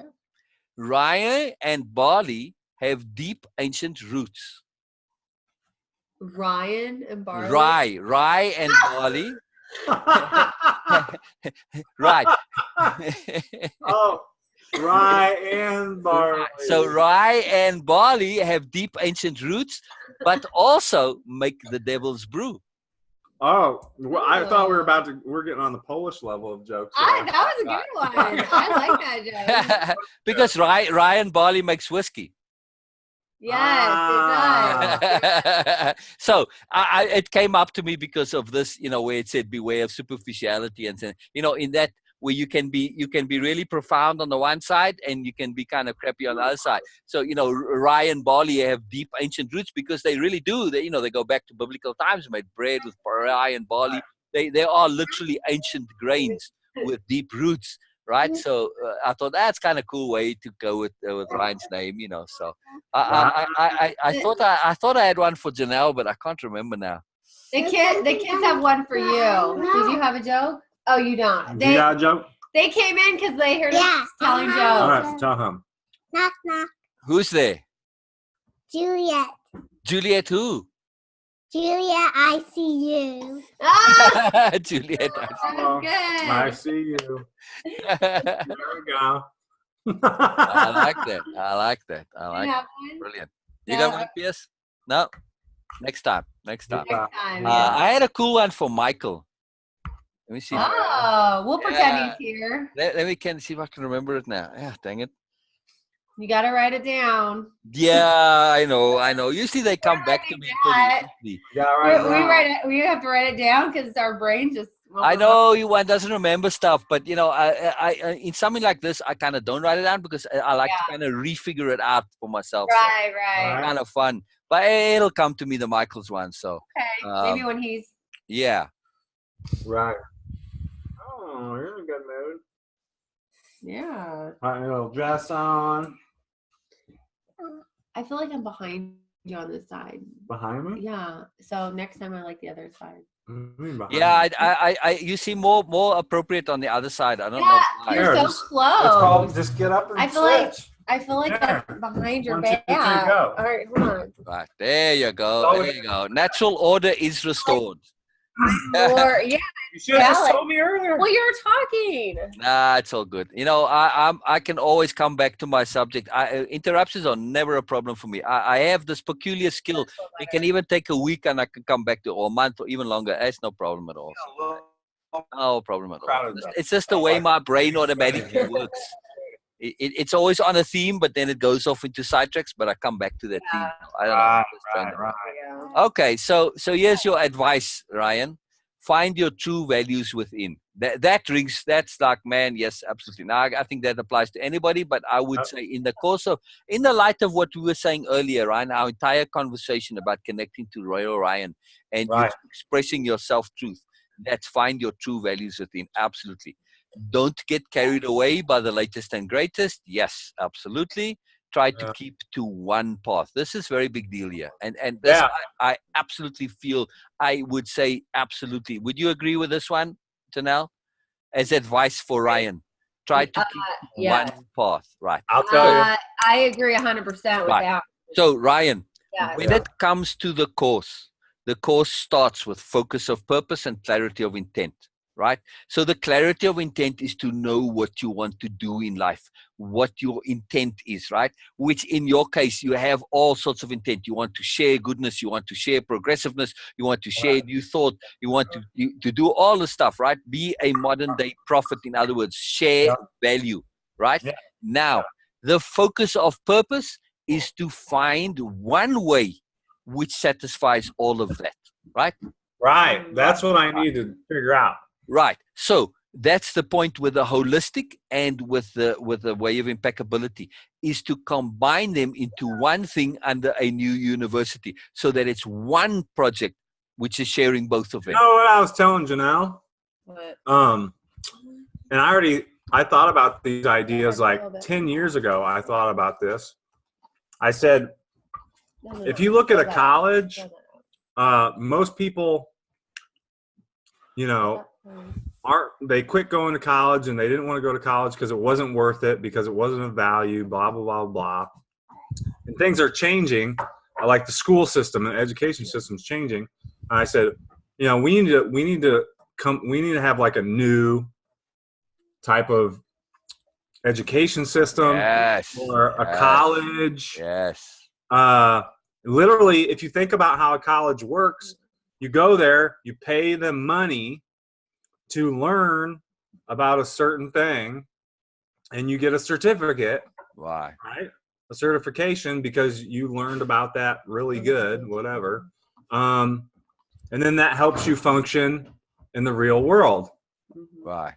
I mean, the same thing, like what you're talking about with your university thing, like it's already like you're starting a university. Right. Like you're going to have programs where Right. people can come and pay to go to school and do a program that's going to help them in the real world.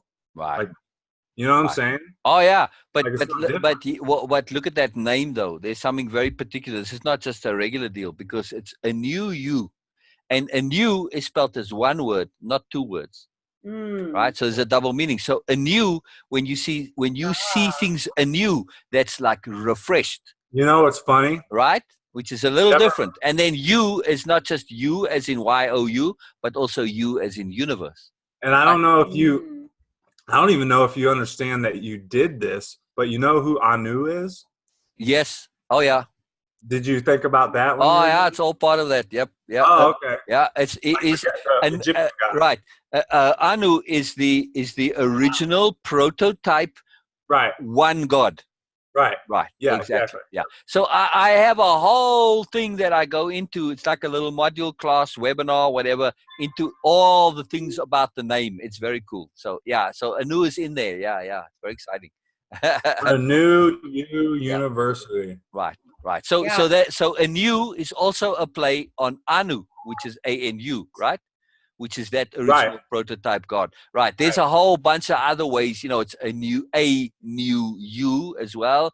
A new universe. There's a whole range of this. I love multi-layeredness. So we can go. I'll have to pull that file up because I can't even remember all the layers. But I love multi-layers, man. I love it. It gives me a big kick. Okay. So more advice for you, Ryan. Feel free to flaunt your differences if you wish, but don't be obsessed with them. It doesn't matter so much what your neighbor thinks. So yeah, you know that already. Right. Yep. Right. Yep. But again, you know, you want to celebrate your difference. Right. Rather than flaunt your difference, celebrate your difference. Not only yours, but everyone's. Right. We want to take that to the next level. So you can look up hashtag celebrate difference on Facebook, and you'll see a whole bunch of posts on that. So. Yeah, I like that. It's a big deal, you know. So okay, health. So yeah, they go into more detailed, specific stuff. I don't usually look at this because, you know, it's like, well, sometimes not. But anyway, we'll see what they say. Those born on September 1 will want to be in tune with the times. Yes, absolutely. Because the age in which we live is so health-orientated, they will be open and eager to put together diet and exercise programs to fit both established and advanced norms. Boom! There you go, Ryan. They got your number, man. That's pretty awesome. Wow. That's pretty awesome. Thus, they may be interested in macrobiotic, vegetarian, fruitarian, weight loss diets, as well as aerobics, all the stuff. Okay, so that's your holistic thing. That's fantastic, man. That's awesome. And ice cream. And ice cream, yes. Ice cream. Ice cream is like chocolate and cheese. They are necessities, not luxuries. They are. Right. Exactly. So when you make that grocery list, it's toilet paper at the top, and then next comes chocolate, and then comes ice cream, and then comes cheese. So, you know, yeah. Yep, there you go. I actually had that the other day, man. I was saying with cheese, I said to Olivia, I said, you know, I'm sorry, I'm going to have to change this. Cheese is not a luxury. I'm sorry. Because when we were kids, cheese was a big thing when I was a kid. I just ended up just the way things were, you know, 5 kids. Anyway, just the whole mess of it was I ended up doing the shopping. And buying cheese was this big deal because You know, there wasn't enough money, and like so you buy like they used to have offcuts of cheese. I don't know if you've ever seen that, where like these odd shaped blocks of cheese, and they're always a lot cheaper. Anyway, I had to look through all of them to find one to match the exact amount that's left over. And okay, so you know, like you whatever's in the leftover of the shopping, that amount gets allocated to cheese. But cheese was always this big. It was always this big luxury. There was never enough of it. And me, as the bloody knucklehead, who's the only one that has integrity, I always would slice the cheese thin and make toasted cheese sandwich, and others would just slice it all thick and go, you know, like, man, come on, you know, spread it out for everybody. So cheese was always this big thing, you know. So it was always this luxury. And I said to Leva, no, I'm going to change that. Cheese is not a luxury. It's a necessity. I'm sorry. It's going to change. Right. Because it goes to one's intent as well. So, you know, there's a lot more to that as well. You got to shift these things, you know, so very important. All right. So also they should be aware, beware of forcing an unsuitable regimen on themselves, and instead make an effort to discover diet and exercise plans best suited to their well-being. So that's, in other words, appropriateness. When it comes to your diet and all that, be appropriate. Very important. That actually is very applicable to me as well. Whenever I read these things, I say, man, you know, I'm a lot like you, because that applies very much to me also. Right. Yeah, for anybody. And that's why I enjoy doing these. It's a lot of fun, you know, so because I like to see that commonality, you know, and I make an effort to find commonality in everybody.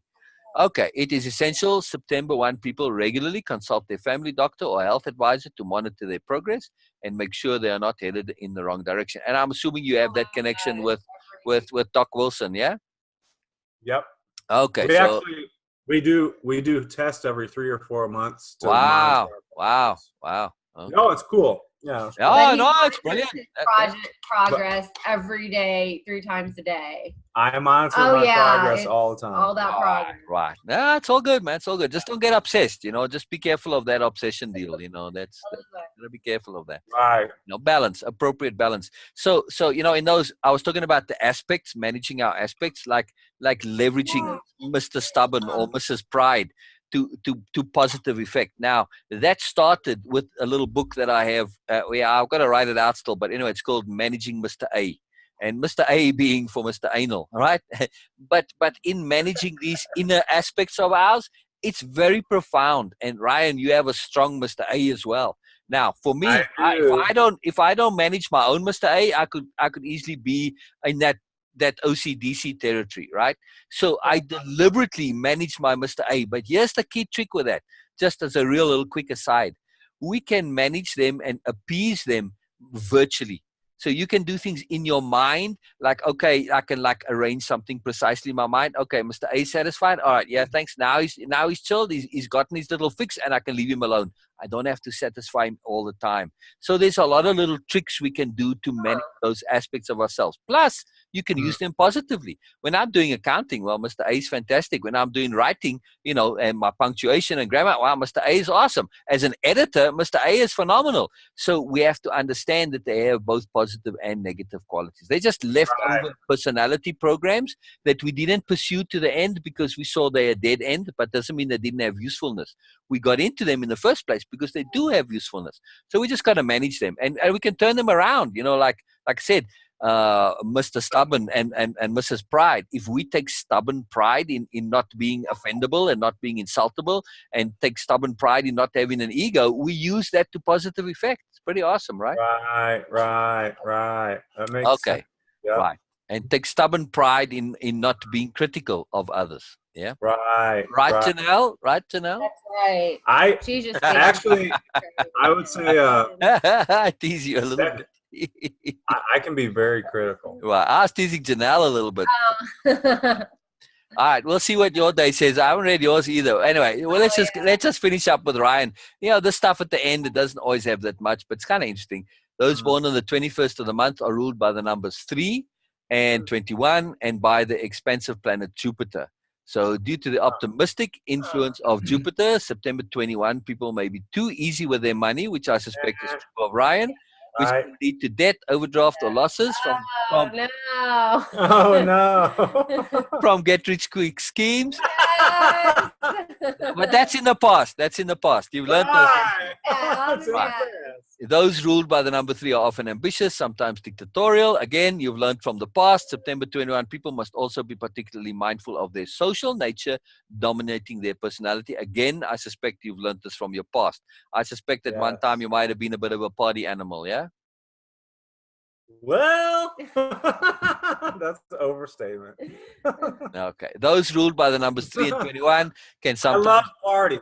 Hey, by the way, Huh? I love parties. Yeah. Right. But I guess I just like get-togethers. They don't have to be drinking parties. Right.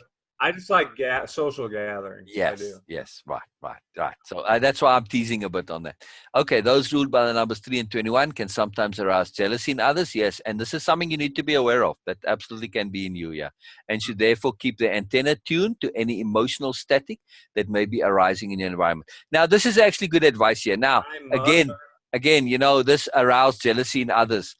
That's just because, Ryan, you got the coolness going on. You know, you got all sorts of stuff going for you, which people desperately crave and want, and for you it just comes naturally, and that can arouse jealousy. It's weird. It feels weird to me because I'm... Right. Well, oh, yeah, it's weird to you because you have humility and modesty. Yeah.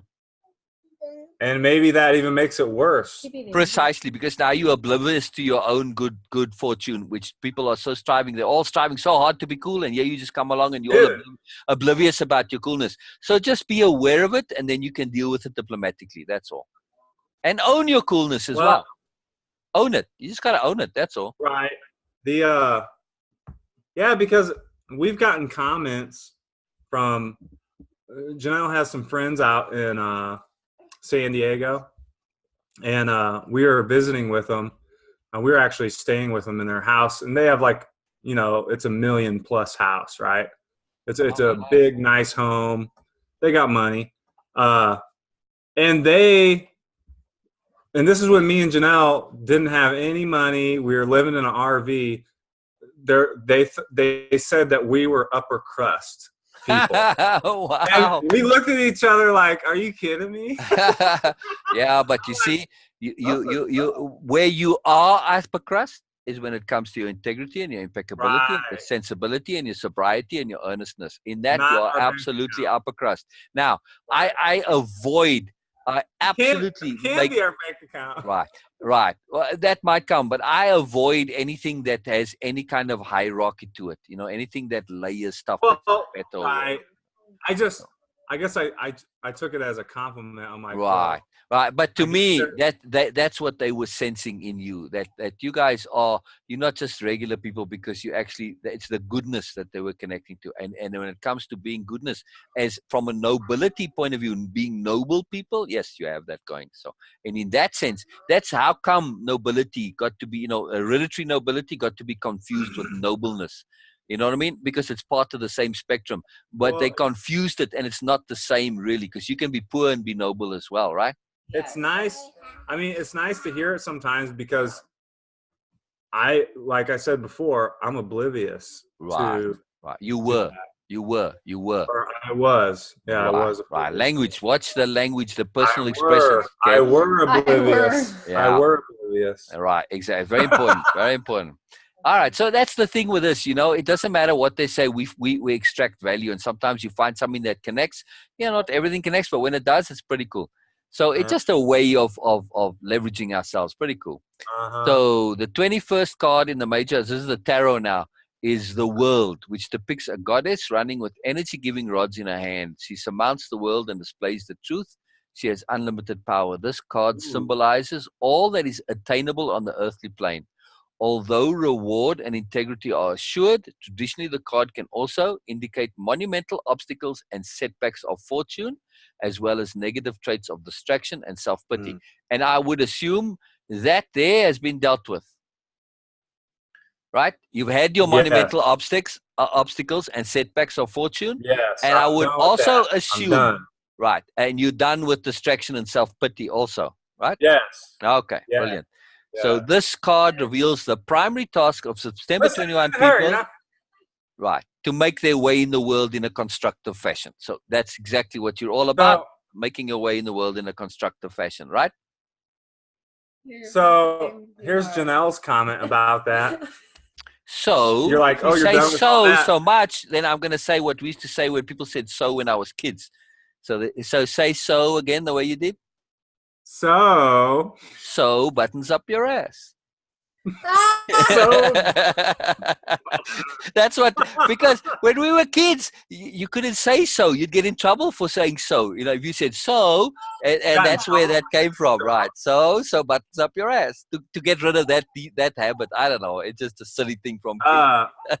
I'm just being is an that a ass. bad thing to say? So, No, it just was when we were kids that, they were hung up on old British stuff in South Africa, legacy British stuff, the leftover.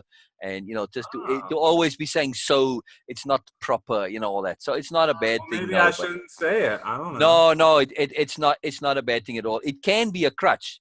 So from a public speaking point of view, yes, absolutely, you don't want to use you don't want to use so all the time, right? So it is a crutch, a filler crutch, right? Here's the thing: the way to get rid of that, Ryan, and for you, absolutely, Ryan, I would recommend something, just something from a speaking point of view. Understand that Right. to pause is okay. It's not a problem. I like that. You Well, can I guess you can pause and then continue. You don't have to fill it with a so or a Just pause. That's it. Just pause. That's all. I just need to practice. Right. Because here's the thing: an internal pause of 1 second, right? Or I should say, an external pause of literally a second, internally is experienced as a minute. Yes. So understand when you pause, it's only a few seconds that are going by, but to you it feels like an age. So yeah, don't worry about it. Just pause and don't fill it with anything. I need to get out of that so habit as well. I picked it up from a friend of mine. I never had it, and then she said it a lot now, and then I picked it up from her. Not a good idea. All right. Right. And you know what? You can just leave out the so and just say the next word after it, and it's perfect. It's always that way. Incredible. Right. Thus, you can say thus. Let's move Thus. on. You can find other things to say instead of so. Therefore. Right. Therefore, exactly. So Exactly. forth. Yeah. And however, and or just say whatever it comes after the so. Verily, I Right. say unto you. I was going to say so. Let's move on to Janelle. You see, I don't need to say, right. So I could just leave out the so and say, let's move on to Janelle. The so is redundant. You know what I mean? So that's why I like that so buttons up your ass. It's like because a filler. Right, when you connect that so buttons up your ass, you can't really say so anymore. It just throws it out, Right. So it does buttons have up usefulness. your ass. Right. That's funny. All right, so let's go to Janelle, which is Janelle, by the way, this is the same day as my youngest sister. Oh, really? Wow. Yeah, it's pretty interesting. Now she's 73, which was a huge year for me. I mean, 73, I turned 11 that year. It just was like everything happened in that year. Oh man, it was just like incredible. Yeah. Oh, just so much happened. Okay, so you are on the 25th, and the year is Wow, so you're right. check it out. So You let's just see. told me how old you Janelle's were, year is 71, right? You're my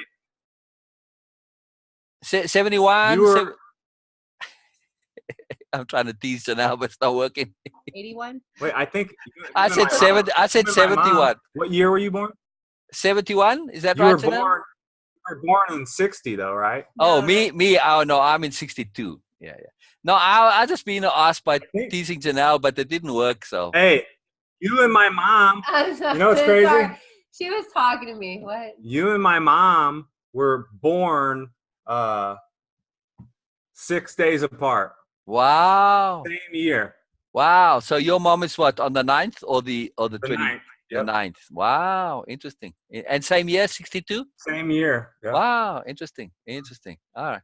Very cool. Okay, so Miss November 25, 1980. The day of That's right. Oh, you're gonna make your right. So Janelle, give the baby to Ryan or whatever you need to do so that we can have you full attention. Yeah. Well, she's kind of nervous. I decided nurse. Oh, okay, no problem. All right. When she's done, I'm gonna pass. I don't have over. any I boobs. know. But you know what, Ryan? Men can nurse, by the way. Oh, really? Oh yeah. Oh, absolutely. Oh, they can. Yeah. With milk? Oh yeah, with milk and everything. Absolutely. Yeah. What? Oh yeah, men can nurse the same way as women. That can happen. Yeah. I didn't know that. Oh yeah, Do oh they yeah. have- Men have all the ability to produce, and some men actually do lactate. It's quite fascinating. Now it's not common, obviously, but it does happen. So they have the ability to lactate and produce milk. Wow. Yeah, it's Yeah. quite fascinating. That's It's quite unbelievable. I had no idea. I've never heard of that. Yeah, it's very cool. It's rare and uncommon, but it does happen. So, Huh. I like that idea that it could happen, because I think, man alive, if just imagine how profound that would be if men actually did lactate, if they found some kind of a drug or a pill and say, hey, you know what?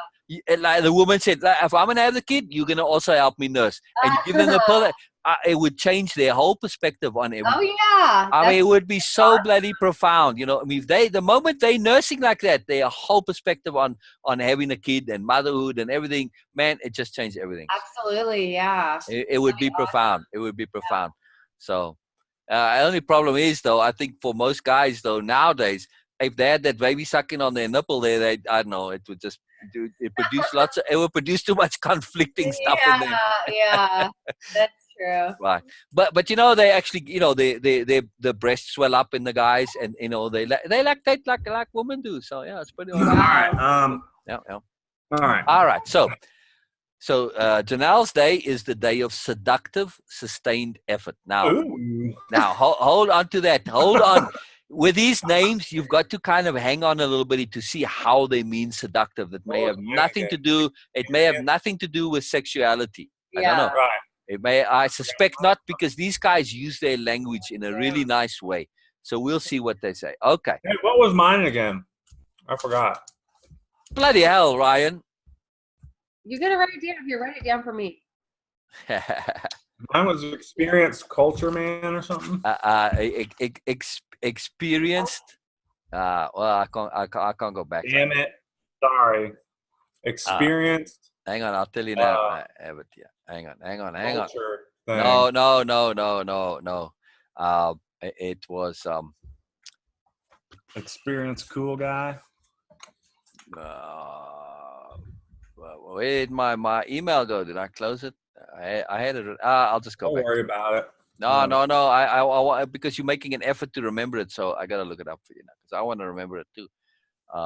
And you are in September 21st, September 21, 83. Right. Okay. Original? No, it's no. It hasn't updated. There we go. Experienced current taste. Ah. Experienced. Okay. Current taste. Yeah. Current things. Which means that you're in tune with the times, and you have experience of shit from before as well. So, Right. right. So that's very cool. I like that. Experienced current We taste. like the taste. Right. So write down Janelle's one while you're about it here for her too. Mm-hmm. Let me write it down. I put down seductive. That's all I got to. Yeah, I want you to write it down. Right. Right, so I can read it, though. So you are seductive. Nice time to read. What? Janelle's is seductive, sustained effort. My handwriting's not as good as yours. Oh, just- Seductive, sustained Did you effort. hear her? No, She goes, write it so I can read it though. I like that. Like, okay. I well, can't read. Yeah. Do you write in cursive or do you print, Ryan? Yeah, what is that? I prefer to write in cursive. Well, print it Because then. my printing is awful. Oh wow. Okay. Yeah. Okay. All right. Sustained. I like cursive. So seductive, sustained effort. I put this in an email for Olivia, because she couldn't be with us. So I'll forward that email to you guys as well. So you'll have the whole thing in the email form. Okay. Yeah. And did you send me your picture, by the way, Ryan? What? Did you email me the picture? Not yet. Oh, okay. I want you to email me that picture that I've been busy the whole time since we got off. Yeah. Janelle, that picture that you took of him with the braid and the black and white one. Yeah. Oh, yeah. I want to put it in the preacher story. Cool. Yes. Janelle, I want to put it in the preacher story. Oh, okay. You saw some of the pictures that I used in that story? No, not I yet? did not. Oh, okay. Well, you'll see how it fits in there. So you'll see. Okay. It's just totally appropriate. So it's perfect. Yeah. Okay. So the day of sustained effort and your positive traits, your evolved ones, constant, yes. Thorough, yes. Accomplished, yes. Can Yeah. be judgmental, yes. Ooh. Rigid, yes. Authoritarian, yes. Rigid. Oh my So, gosh. And well, authoritarian. Yes, dude. Oh my right. gosh. Now That's these a can nail be on the fucking head. look. They don't necessarily say it's negative because authoritarian can also be positive. Rigid It can can also be negative positive. stuff, too. Judgmental can also be positive. They're not necessarily negative. They can be used negatively, right? Constant can also be a constant can also be a negative. Can be boring, right? Yes. Yes. Right. So it's how you use this. Do you use your authoritarianness in a dictatorial way, or do you use it in that positive ruthlessness that good mothers have? Right. Right. Right. So it's not necessarily it's how you use it. Okay. It's okay. Oh. I have to look this up. The dyadic. I don't know. Yeah, give me a second. I think I know what it means, but I just want to check. So I don't want to assume. By the way, there was when I was a kid, I used to walk around with a dictionary in my pocket at all times. Wow. Nice. I used to read a lot. I was always reading. So Word master. yeah. Oh, well, because I came to where if I didn't know it, if I couldn't figure it out from context, I wanted to be able to look it up. So I bought a little pocket dictionary. Carry on. And and a thesaurus also actually. Wait, what is this? A Dyadic. vaccine? No, this is not what I'm looking for. That's wrong. Yeah. I just clicked on the first link. Definition of dyadic. There you go. Of or consisting of a dyad being a group of two. Okay, so that's what I thought. It's just binary, amphibian, dipolic, bilateral, dual. It's binary, but in a more nth level binary, right? You see, they're saying here amphibian, diploid, bilateral, dual, bifurcate, amphibious, bicameral, all of the stuff, right? So the Pythagoreans has both point numeric. Okay, so they're just saying according to that, dyadic may refer. So anyway, it's just that a dualness of stuff, not polarity, but dualness, which is slightly different. So, okay, so let's see what they said about that. Usually they will explain that word. You can pick it up from what they said. The dyadic principle grants far more than a doubling of energy to two people joined in an endeavor. Okay, so this is fantastic. It's what we were talking about collaboration. Right. It's just 1 + 1 = more. More. Right. There you go. Right. That's the whole deal. So, and that's the thing with you, Janelle. Right. Yeah. But they saying this meditation is for you to know and understand that you're a catalyst when it comes to this. She's like a little firepower, dude. Right. But I'm saying specifically a catalyst. Now, if you know specifically, scientifically, a catalyst changes things around it without necessarily changing themselves, right? Yep. Right. Also, in a broader sense of the word catalyst, a catalyst is something that sparks change, that engenders change, that fosters change. That's what I'm saying, dude. She's like a fire. She's like a flame of fire. Right. But fire, it can set other stuff alight, and it also gets consumed. But that's the point I'm trying to make with Janelle, that she can, like a catalyst, can cause change without necessarily changing herself. Right. So in other words, from a profound point of view, just you being present without really doing anything is transformative. There you go. Right. Wow. Right. See? So the dyadic principle grants more than a doubling of energy to two people joined together joined in an endeavor. So I'm saying that the mere fact that you are present, that you're part of an endeavor, leverages that exponentially. Wow. Right. You see? Well, so, that's awesome. Oh yeah, it's very awesome. That's why I like it when even though you're busy with the baby or whatever, just you being there, it makes a huge difference. Am I right, Ryan? Oh yeah, I agree. Oh, it's huge. It's a big That's why deal. I like having her around. Oh yeah. Oh, absolutely. So what I'm trying to say is a very profound point, and it applies to Olivia as well. It's a very big deal. You guys contribute in non-obvious ways. Right. But you contribute massively because you leverage energy. Yeah. You leverage our energy in profound ways. Mm-hmm. You might think that you're not contributing, but you are. Your mere presence is contributive. Yep. in not just, and again, it's contributive far more than a doubling of energy. So you are contributive in an exponential way. It's profound. It's really, really profound. It's a very big deal. Very, very big deal. All right. Those born on November 25 know how to save their energy for the long haul. I would say that's absolutely quite accurate. Yep. Okay. However, yes, that however, this is not to suggest they wait for things to happen. They make them happen. Oh, I like that. I like that very much.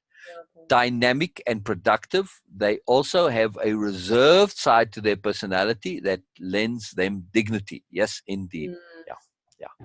Right. So I would say this thing with the dignity, Janelle, that's not necessarily something I would say that my read of you, dignity is not something that you would say, well, you know what, I can go after dignity, right? Like it would feel artificial or feels egotistical, or self-aggrandizing to pursue dignity. However, it doesn't need to be that way. There is a way to pursue dignity with humility and modesty, right? Because to pursue dignity itself has all of those associative problems. However, simply shift that by saying that you can pursue self-dignity. Whole different deal. If you pursue self-dignity, you are going to develop dignity from others' perspective, but you're not doing it for that reason. You're pursuing self-dignity. When you do that, can you picture Janelle really having pursued self-dignity, and you see the awesomeness? Do you see that vision that I'm seeing of Janelle with self-dignity? You know who she looks like to me? Ryan? No, I'm saying before you go there, can you picture that, what I'm picturing? Right. As a future thing. What I see. Oh, I'm sorry. Go ahead. I see her as like royalty. Yes. Oh, nice. Yes. Right. She's like a queen. Right. But what I'm trying to say is, Janelle, that to pursue self-dignity, it's not a matter of self-aggrandizement or ego boosting or any of that nonsense. It's simply about owning yourself. And yes, I agree with Ryan. You do have that. You have that, not royalty, nobility. Nobility. Yep. But the real new nobility, that's about nobleness of spirit, which is about that particular dignity of being. I can see that, and that's something that if I would recommend, like as a meditation, something to leverage that part of yourself, because that's a profound part that you can connect to. However, it's not something that's innately, immediately obvious. You kind of have to do it. It's going beyond that's sort of required of you in normal life. You know what I mean? It's going to the next level of Janelle. That's on that next level of Janelle-ness. Right. Yeah, very profound, man. That's really huge. I like that. Yeah. No matter how energetic they are in their daily occupation, in one-on-one relationships, they reveal a sensitive, thoughtful, even quiet personality. Yes. I see this. I see that absolutely in you. Yes, somebody might look at you, Janelle, and see, oh, she's got a quiet personality, but they might miss the sensitive and the thoughtful. You're exceedingly thoughtful and also sensitive, but not sensitive in the prickly way, but sensitive to being a perception of stuff. Like I see you catch stuff and pick up on stuff all the time. I see it in your reactivity, which is that's being sensitive. You're paying attention to what's going on around you. In other words, it's that kind of a sensitivity. Like a microphone, that sensitivity is set up. That's that kind of a sensitivity. It's being your awareness is out there. You're paying attention, in other words, right? You're right. It's right, true. right. I see that. Get it off. Don't. It's a power. It is a superpower. It is a superpower, unless of course you let it get to you from an emotional point of view, and then you get to that other kind of sensitivity which will mess you up. But you can't afford to do that just being a mother. You can't afford to do that. No, I'm Nurse Ratchet. Right. So. Exactly. And you have to be, and otherwise, so you have that balance of awareness, and you have that balance of mood management and emotional maturity. Yes. Which comes from positive ruthlessness, right? Yes. Nurse Ratchet. That's what I Yes. say. Fantastic. But you're I'm just making being it funny. positive. Right. Now add dignity to that and you get really awesome Janelle, don't you? Right. Yes. Right. Self-dignity. Self-dignity. Okay. There's nothing chaotic about the abundant energy they display. You see what I was saying earlier about you adding your energy, right? Though Yeah. dynamic, it flows evenly and smoothly. But they said about the abundant energy they display. Now, you might not think that you display abundant energy, and most people who see you won't necessarily see that. But people who pay attention to energy and people to that kind of what you have an abundant energy. Now, I would say abundant energy, they probably deliberately used abundant energy here simply to be the most appropriate term that will balance to everybody that they read. But I'll bet you anything they would have preferred to use power. Abundant power. Yeah. Not abundant power, just power. Just Right? power. Right. Abundant energy in your case is actually more of a power. Because when you see abundant energy, you see it in kids, right? So it's not exactly fine-tuned. What we're talking about that you bring to the game, that you bring to the table, that causes that leverage, that exponential leverage, it's power, not abundant energy. It's different. Right? Because the kids have abundant energy, but they don't leverage things with that abundant energy. They can be draining and they can be distracting. When it becomes power, that's when it leverages things exponentially, right? Yes. And you have power, Janelle. You have lots of power. Yeah, I know it. I just Right. need to And, use and it. right. And that's the thing too. I say yes, I would say yes, you do know it, but I suspect that you're also somewhat cautious of it. Oh yeah, I'm scared of it. I Exactly. need to learn to use it. So, right. properly. Janelle, this particular aspect of you is particularly pertinent to the course. Okay. To learn to use your power appropriately, sensibly, impeccably, because the course really is about power. Real, absolute personal power. Nothing to do with authority power, nothing to do with being in charge, none of that nonsense. Power, which is the ability to use energy deliberately, right? Yes. Right. So you have profound personal power. And that is something we are absolutely going to focus on in the course with you in particular. Everybody has a different focus. That to me is a focus for you specifically, for you to learn how to use your power and connect to it and use it appropriately. Because a power it's a very, very, very complicated thing. It's ours, but it's not ours. It requires an extreme sophistication. Yes. And right. And that's why the self-dignity, see how it connects back to this? If Yes. one has appropriate dignity, that true self-dignity, it's connected to power. Yeah? Yes. When you own your power without ego, you get to have dignity. Right? Yes. Own your power without ego. It's very important to own your power without ego. Then you get dignity. You cannot have dignity with ego. And if you have power with ego, that's just a screw up waiting to happen right there. Right? That's disaster.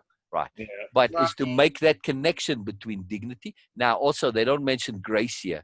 But when you add grace into that, right, because dignity is very much coupled to grace, appropriate dignity is simply a sober manifestation of grace. Would you say, right? Oh, yes. Yeah. Right. Appropriate, real, noble dignity is an appropriate manifestation, a sober manifestation of grace. Yeah? Yeah, and my name means God's gracious gift. Yeah. Wow, I like that. I like that. Exactly. Exactly. That's pretty awesome, man. That's pretty awesome. Anyway, that's what I see, and Janelle, and I want to say it in this particular thing. I'm seeing there the path as it goes out. So I'm seeing, to me, that's one of my skills. I kind of see deep inside people and I see the real them, right? So I see that dignity, I see that nobility, I see that dignity, and I see that grace, and I see that power. Because I see the sobriety also. I see all of that, right? So to me, from my point of view, what I'm about in the course is to connect all of it in that particular pertinence and relevance to bring that out. right? I'm not doing anything. I'm not teaching it to you. But all I'm doing is helping you connect to what's already there, right? Yes. In the same way as, Ryan. So I'm not doing anything. I'm not giving you no belief required. No, I'm just connecting to you what you already know is inside you. Like, you know about your power. That's why you're a little scared of it, because you don't want to let it overwhelm you. You don't want to be egotistical about it. You don't want to get all dominant and all that kind of nonsense. There's a lot of reasons to be scared of power, appropriately so. But we also need to learn to deal with it, because at some point that's a necessity. That's just life. You got to learn to deal with this stuff. You can't avoid them all the time, right? Right. Right. Okay. Very powerful stuff, man. Very powerful. But I want to make this very clear, because in a way we're still on that first module, and we'll always be on that module. It's about focus of purpose and clarity of intent, right? So now you have this clarity of intent and focus. One of the focus of our purpose is to bring out that consolidation, that solidification, that ease, that owning of your power. In your case, particularly now, right? So now we're all going to do that, but in Janelle's case, it's a little slightly different to ours. Yeah. Right. Yeah. It's very powerful. It's very powerful. It's very exciting too. Okay, let's carry on here. November 25, people often prefer both working and being alone. Yet an unmistakable theme in their lives is an attachment, usually through birth, marriage, or succession, to another powerful individual. See what we were saying right there? See? Right, exactly. That's but the point I want to make is that, Janelle, your power and Ryan's power are different. And you know that already. So it's a very different types of power, and it's owning our power, our particular precise individual power. So we have to get, and that's part of the course. It's a very big part of the course. Major focus, actually. It's that's the objective in a sense. Okay. For a time, a November 25 person can be overshadowed by this individual, but sooner or later will break away to make it on her own. Now, I just want to say this. This doesn't necessarily mean that you will not be together, obviously. Right. But what, Janelle, you said this. You said it earlier today, actually. Right, Janelle? You said you intuited, and you basically laid open the path for this. You said, as much as I need to support Ryan in him learning to speak and be out there and give sermons, or I forget what word you used, but basically to speak to people. He said, at some point, I'm going to have to learn to do that myself as well. Exactly. Yes. And this is exactly what this point is talking about. Oh yeah. So right. So even right. So they putting it in the less evolved way to say overshadowed. Yes, it's from an appearance point of view, it might seem like you're overshadowed by Ryan, but we all of us know that that's not true at all, right? So I wouldn't be anything if it wasn't for her. Exactly. Right. But it's appearance. That's purely appearance. But at some point, in terms of the speaking, for instance, Janelle's going to find her own voice and exercise her own power and find her own path where she wants to speak and she wants to communicate and she wants to share. Right. Right. You have to precisely. Right. I'm joking. I know. Right. And it's very powerful, because you have so much power. If you don't own that and find a way to express it, it will cause trouble. Yes. So that sooner or later, you already know this is coming. You're just saying, okay, I know it's going to come, and I'm ahead of the curve. That's what you said earlier today. That's what I heard. You say, I want to be ahead of this curve. I don't want to wait until it's too late. So in other words, as Ryan learns his communication skills, improves his communication skills, refines his communication skills, you're going to do that along with him, because you know it's something you also need. And it's interesting. I know that has to happen too, like after the kids are taken care of or whatever, because she'll pick up things quicker than me. Like I'll learn things and advance quicker in the beginning, but in the long term, like she'll end up like passing me up. Because of that thoughtfulness, and that's something that I want to actually address with you specifically, Ryan. You grab on things, and then you know that you know them because you know them intuitively. but that's a false kind of a knowing in a certain aspect, because you have to actually think it through to the point where you express it, and you can make sure you have to verify your intuitive knowledge. And that's how you will get to that knowing things the way Janelle knows them. Because Janelle sits and thinks it through till she's kind of really satisfied that she knows it. Where you don't go that extra couple of steps. I get bored.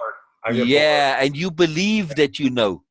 And it's a bit of a false belief sometimes. Well, you do know it, Ryan. You do know it. That's the thing. You do know it, but you know it intuitively. You don't know it expressively. Different knowing. Yeah. Right. And I guess I've always felt like it didn't matter if I knew it that way. I was just like, I just like to know. But I like to learn new things. I like to learn new things. So I'm like, oh, I want to learn this. And But it does matter. It matters profoundly. Now Because, I know. Because if you don't own your knowing fully, you can't express it. So you have to do that, thinking it through. And that's where Janelle comes in. You've got to like go and bounce it off her and discuss it. In that discussion, you get to know it fully. And the same way you do it with Michael too. But you guys are going to kind of finish what you do when you do that discussing of a thing. Make sure to finish it. That's the point. Janelle, when you think things through, you really make an effort. I'm guessing, I'm testing my perception. I would say that you like to think things through and make sure that you kind of own it and you get to the end of it and you finish it, right? Oh yeah, 100%. Yeah. Right. That thoroughness of thinking, and that's something, Ryan, that you can really like pull from Janelle, and that will help you tremendously in your communication. Both you and Michael, you don't finish your thinking. You don't think it through all the way. No, it's boring. It's boring. Well, it's interesting, but you just don't know where to go. We just like talking about stuff. Right. But you know what? You just have to shift your perspective a little bit, Ryan, because you also like things to be perfect. Yeah. True. So attach that desire for beauty and perfection to the knowingness, right?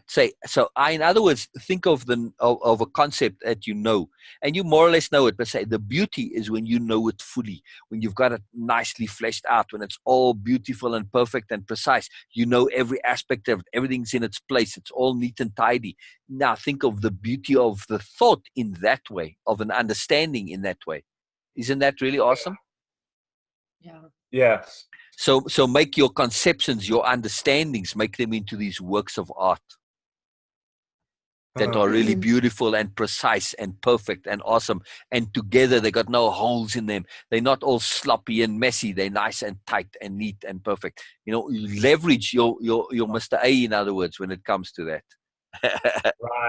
Right. You know, leverage your beauty side, leverage your precise side, leverage that side of yours. So when you do get to that, Ryan, when you really have a concept and a knowing and an understanding that you've thought through all the way, you've plugged all the holes, you know it inside out, forward and backward, that is going to be such a thrill for you and a power for you. And that will be so profound for you. It's going to be overwhelming. You're going to see. I guess the reason why I jump around so much is because most stuff was boring because I didn't find any usefulness in most. Exactly. So that's a legacy thing. You're going to train your brain differently because now your brain is just trained in that, jumping around, and it's just habit. So when you train your brain to be more thorough, to be more precise, to own, like to say, hey, I cannot leave this thought from a point of impeccability, from a point of integrity, from a point of honesty. How can you leave a thought alone unless you've thought it through to the end? Right. Isn't that just dishonest in a sense? Isn't that just bullshitty? But of course it's bullshit. So when you connect it to impeccability, you say, wow, I can't leave this alone. I don't like really know it all the way from all sides. I haven't thought it through to the end. Your impeccability is going to put that pressure on you to finish it, and the desire to finish it, and give you the joy of finishing it and thinking it through. Because now I own it. And I tell you what, Ryan, both you and Michael, right? Your self-confidence will go through the roof. You'll feel that self-confidence when you own these understandings and knowings, conceptions fully. Just take one and work it all the way through to the end and flesh it out like it's a project, like it's a construction. that, you know, like a model that you, like a painting or a, you know, something that you're building in the workshop or whatever. Finish it till it's all perfect and and then you're going to be surprised. You're going to see, man, when I really know my shit on whatever the thing is, now I feel boss. Now I feel like that badass that you said before. That's how you get to be badass. By completely owning your understandings, your knowings, your knowledge, your conceptions of whatever particular subject it is. In other words, take the just something like the word impeccability. You've got to kind of own it totally. You've got to be like an expert on that particular subject. That's it. Just take whatever subject it is, and then you move to the next one. But don't move on to the next one until you like really got it down. When you get it down like that, Ryan, then your power will come out. Then you're gonna find that when you truly know something like that, you can speak about it, you can preach it, you can spread it around, you can say it, you'll have that awesomeness of power. That's how you leverage yourself, Ryan. Right. And you can see that in Janelle. She can help you flesh out and fine tune and get to that thoroughness of thinking.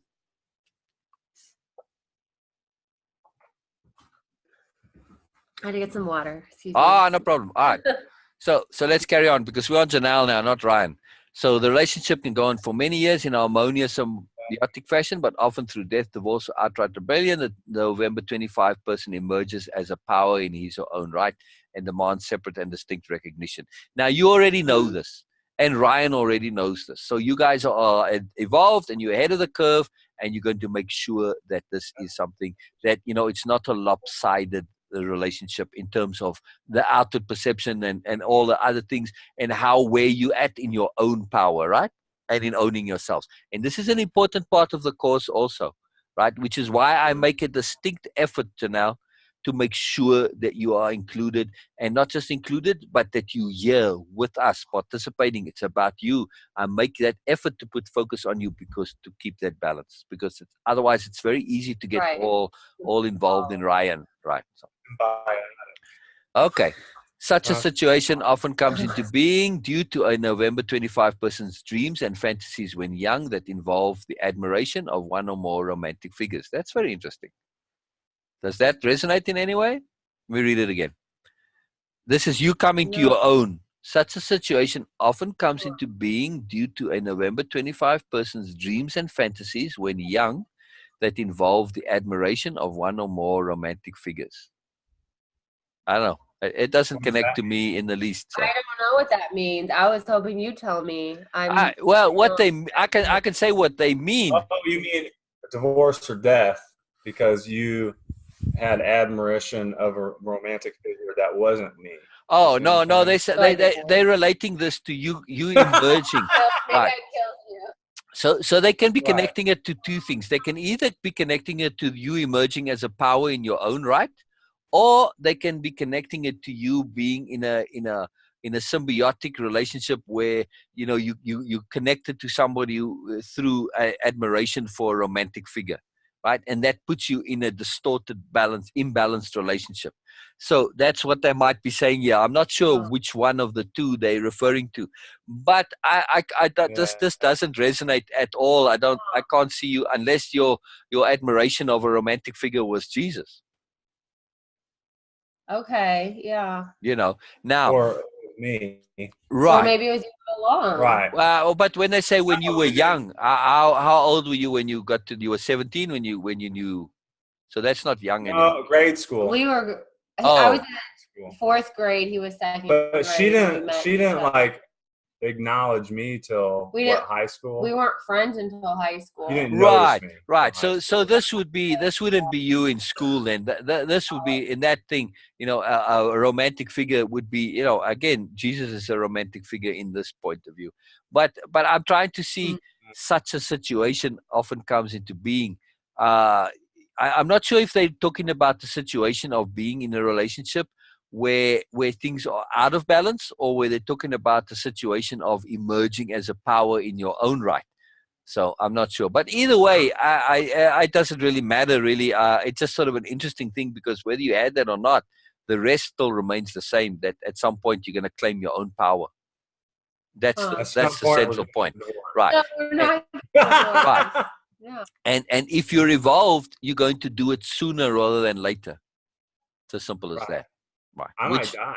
Right. Which is why, to me, the course is the two of you doing it. I thought that was very profound when Ryan asked if he could include you. I thought that was, well, it really struck me at the time as being profoundly magical and awesome. And I said, yes, absolutely, because he said he wants to discuss it with you and he wants to make it the symbiotic thing, you know, and the leverage of it. And, you know, the 1 + 1 = more. You didn't use those words, but that was what you were expressing to me. That's the way I took it to mean that you wanted Janelle involved because it elevates you, right, Ryan?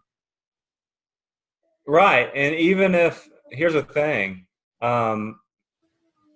even if like I only get so much out of it, like if she gets more out of it than me, then at least I did that much. You know what I mean? Precisely. Or my children. Wow. You know what I mean? I actually care about other people enough to where I know you even do, Ryan. if it's not going to benefit me 100%, if it benefits another person more, then good. I hear you exactly. And, you know, Ryan, I share this with you as well. You know, at bottom, we're actually pretty simple people, you and I. Right. Yeah. We don't really have the sophistication of Janelle and Olivia. You know, we're pretty simple guys, bottom line. I know. So we know that you guys are much more than us. So we're aware of that. Right. It's very humbling. I'll say that. Yeah. But we know it. We're the velvet to the diamond, you know. So, right?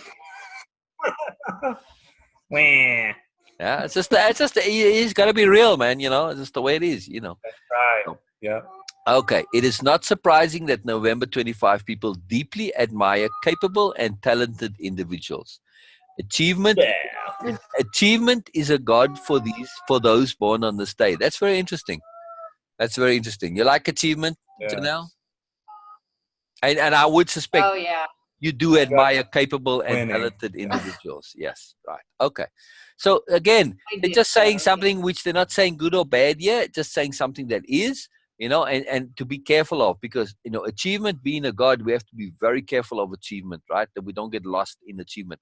And to also leverage achievement as appropriate achievement. So we want the achievement of basically owning your power, the achievement of being real, the achievement of joy, the achievement of impeccability, rather than the achievements of superficialities like wealth and status and all that crap, right?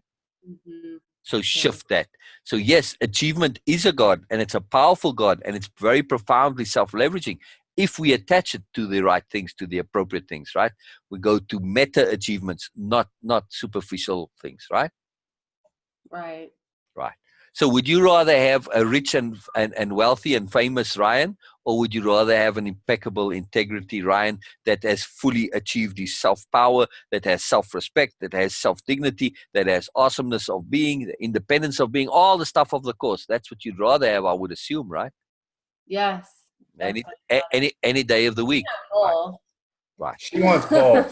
She wants both. Right. I said rather. Of course you want both. Now, that's the beauty of it. If we truly are impeccable, you know, the material stuff will take care of itself eventually. Yes. Right. They will. They will. Right. It's just the way it has to, because it's just part of sensibility and impeccability. It cannot happen any other way. So, okay. November 25 people, they are driven to realize great success in their given field. They are driven to realize great success, achieve, in other words, realize in that sense, not realization, to realize great success in their given field. And if they fail to do so, can suffer breakdowns and deep depressions. That's very interesting. So in other words, to say also, right, you're very motivated to achieve great success in your given field. Right now, your given field is motherhood, right? And wifeness. However, that's not your only given field. We've yet to discover what the additional given field is. Mm-hmm. Yes. Mm-hmm. Because it's not just being a mother and a wife. There's way more to Janelle than just that. Yes. Right, Ryan? Yeah.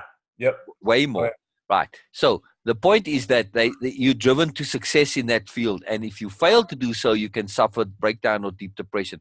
So be careful, in other words, of where you set your standards. Don't set them too high. Make sure that the success that you seek as being a mother and being a wife is actually practically attainable.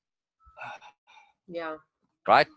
Yes, that's right. That's very important. Don't set the standard too high. Of course, you don't want to set it too low, but you cannot set your standard too low. That's not possible for you. No, it's not. No, it's not. But it is possible for you to set it too high. Yes. Right. So wherever it is, bring it down a bit and make it realistic. It needs to be a realistic goal. That's the point. If it's not realistic, you're going to run into problems. Yeah, she gets stressed out when she has her expectations too high. And I've had to learn the hard way. I can't do that to myself. Right. So, I'm right. Thank you. Right. So Janelle, when you set expectations and goals, think of it in terms of energy management and appropriateness. Right. And then when you do that, say, okay, Right. She's getting better because she used to be super busybody. She wouldn't sit down. She wouldn't stop. Mm-hmm. She just kept going and going and going. She would push herself till it made herself sick. Right. And I said, no, you can't. Right. Do that. Right. And that's, there's actually a great power and sensibility to mediocrity. A lot of people don't realize that. If I'm in a job and I get given a task, right? And I have to do 100 of these for the day. And I try to do each one perfectly. And it takes me the whole day to do task number 1 perfectly. Okay, I've done it perfectly. But I've got 99 other tasks that have been left undone. Right? Right. So as a mother, you know exactly what I mean. Right? When it comes to efficiency, energy management, time management, sensibility, you have to do things mediocre to get them done because you've got 100 tasks, right? Good enough. We're going to keep moving forward. Right. Motherhood teaching you that. Right. But it is about getting all of the tasks done. Exactly. Right. Yeah. So in order to get them all done, mediocrity is much better than perfection. Right? It's okay. Exactly. Yeah. Right. I can't say it's perfect. It's good enough. Exactly. We got to keep moving. Right. Forward. But Janelle, in the overall, from an overview perspective, in that context of motherhood, mediocrity is the perfect way to go about being a mother. Exactly. Right. Yeah. So that's the way to satisfy your desire for that, great success, to understand that, hey, in the overall, setting my standards lower is the perfection. In other words, like mediocrity is perfect in the overview perspective, right? And that's probably why, not probably, that is the reason that I have 3 kids. Right. They have taught me that and are teaching me that now. Right. Yes. And that's profound what you said there, right there. The deeper understanding that goes beyond that. It's really profound. It's what the preacher says in the preacher story. It's very powerful. It's huge. It's a huge deal. That, I mean, there's a lot behind that statement. It's not just a casual statement. But if we're going to that, be a long thing. The point here, though, is that to prevent, breakdowns or deep depression or just stress, anxiety, whatever, that understanding of the necessity for good enough or mediocre or just enough or appropriate level of a thing, not to always go for the highest, but to go for the appropriate level of achievement and what a desire, success, whatever, right? Right. Yeah. Appropriateness. That's the key there. Mm-hmm. Okay. Another danger is that they can work so hard and effectively that they make themselves indispensable to those who rely on them. And that's that's quite profound. That's a big deal. That's what I just said. Right. Because if you make yourself indispensable to somebody who relies on them, I know. Not only is it unfair to them, because when you decide to go on your own and do your own thing, well, now suddenly you kind of remove this crutch and they fall on their ass, right? Yeah. Or on their face, either way. So it's not fair to others to be so indispensable to them, right? Right. You have to make sure that they have that independence of their own, that they do shit for themselves. You can't always be doing stuff for them, right?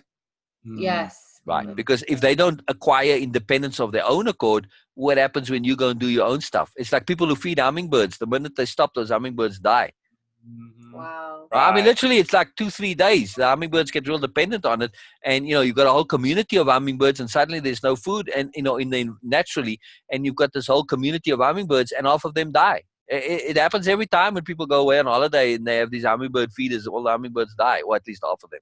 So because they become reliant. Yeah, people don't realize that hummingbirds, they have high metabolism, so they need that food constantly. But it's just a point of that. It's not fair to make people reliant on you. It's not fair to them. It's not ethically it's impeccable. not fair. Yeah. Right. So we have, and that's a hard lesson. It's a hard lesson, right, Janelle? It's tough. Yeah. It's tough, exactly. But you But know I would it. say like You Yeah, would. I do. I do didn't hear what know. Ryan said. One day you're gonna be well, what? I didn't hear what like Ryan right said. now, Yeah, what do you? I work during the day, and she like stays at home and like cooks food.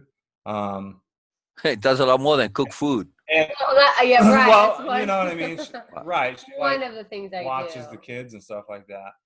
But She works the home. it would make it do way it. more difficult. Like if she was gone, like if I had to do my own laundry, cook my own food, clean my own house, and Right. go to work, and take care of the kids. yeah, and take care of the kids, it'd just be stupid.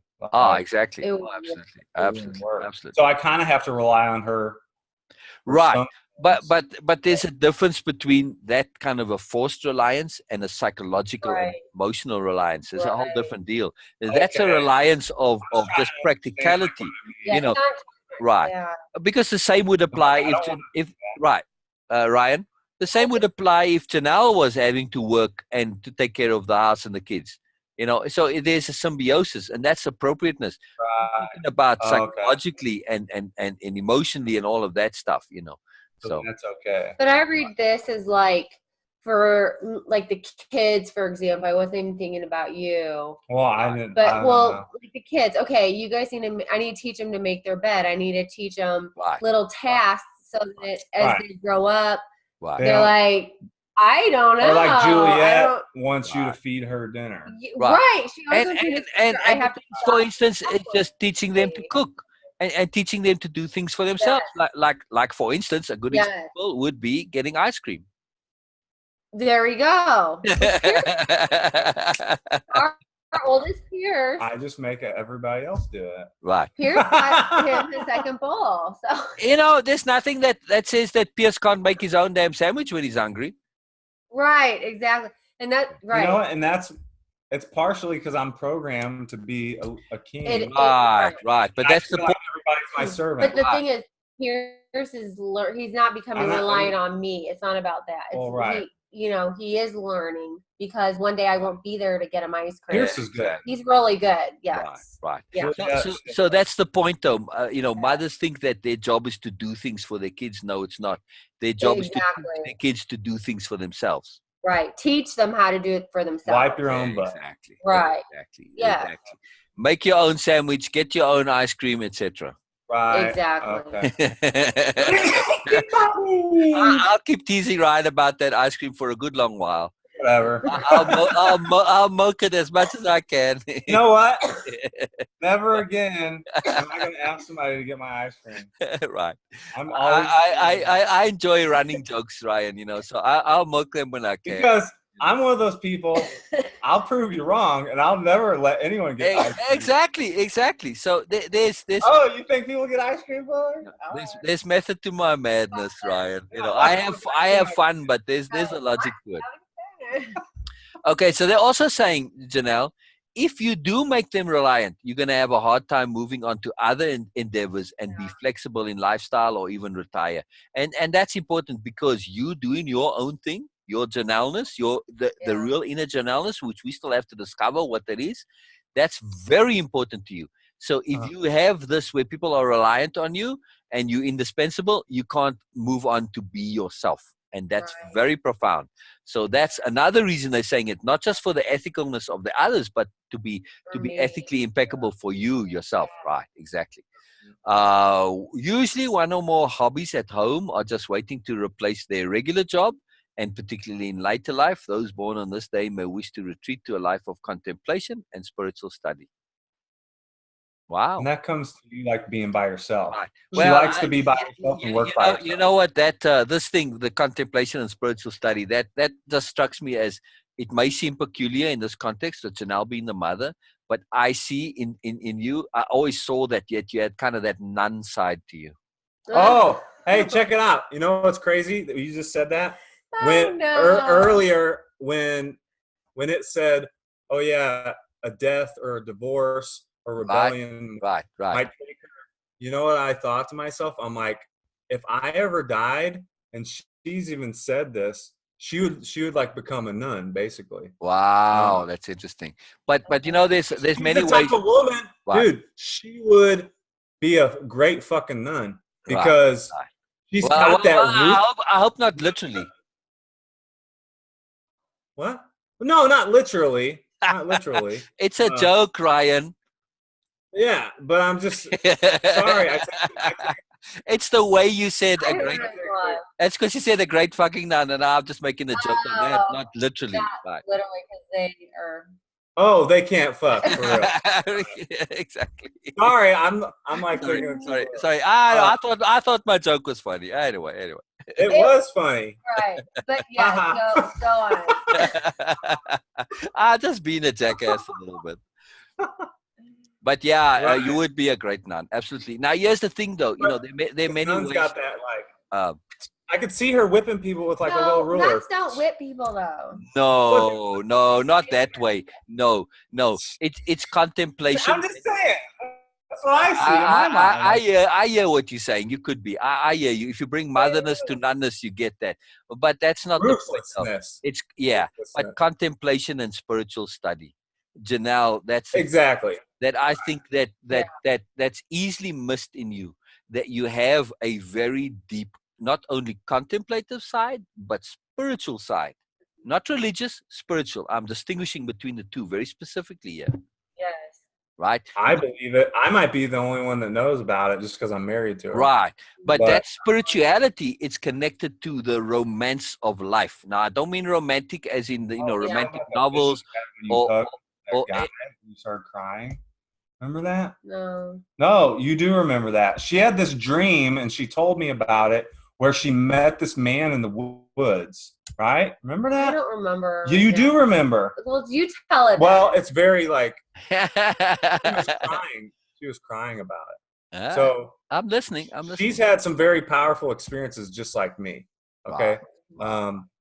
But she met this man, and she said he was filled with so much love, and he cared about her like so much, like that romantic. I do remember now. Right. Tell him about that. No, you told me. No, you try to tell. I don't remember the details. You do remember it.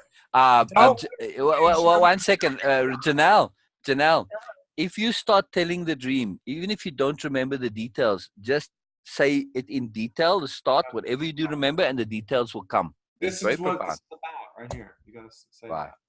I don't remember. Come on. So no, it doesn't. It doesn't matter. It's a way the brain works. So you have to just trust your brain that the moment you start focusing on it and you start emphasizing through the telling, those nodes are going to fire up and they'll connect to the other nodes, and you will remember. It'll come. You just have to trust it. Come on, please. Just share whatever you do remember. At the beginning, Listen, I was in the woods, and I remember it was a male person. I don't even know if it was a person, but it was a man. And I just remember I can't even it's a feeling right now. I'm trying to remember all the details, but when I hugged him or he hugged me, I was consumed with love, and it goes beyond love. It was just is a feeling of just a different world. Just you feel every good thing possible, and I couldn't even express anything. So all I knew to do was cry. That's the only expression I could do. But it was definitely, it was God, obviously, and I was just reconnecting. Right. Oh, I love that. I love that. I made it, I guess. Right.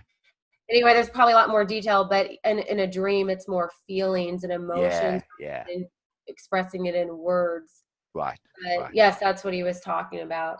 And I did start a dream book because I need to start writing these down, and I started. I'll have to find my dream. Right. I know. That's huge on the dream. That's really cool. That's very cool. Well, when it mentioned the admiration of a romantic figure, what popped in my head was that dream that she told me about. She literally was crying as she was telling me. How old were you with that dream, Janelle?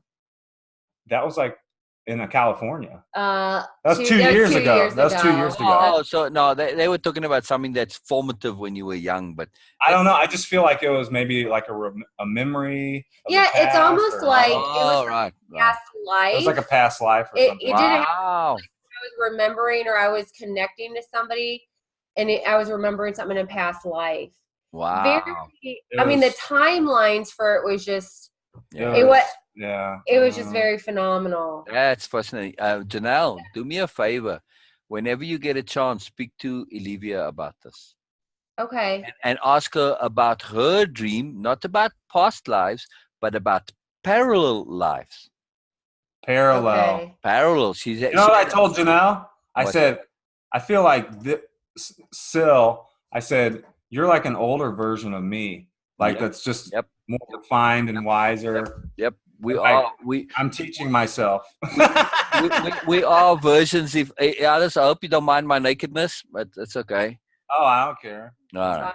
I walk around naked all the time. No, I'm just teasing. You know, like the talk show guys. They say they're behind the desk and I'm not actually wearing pants, but I actually am.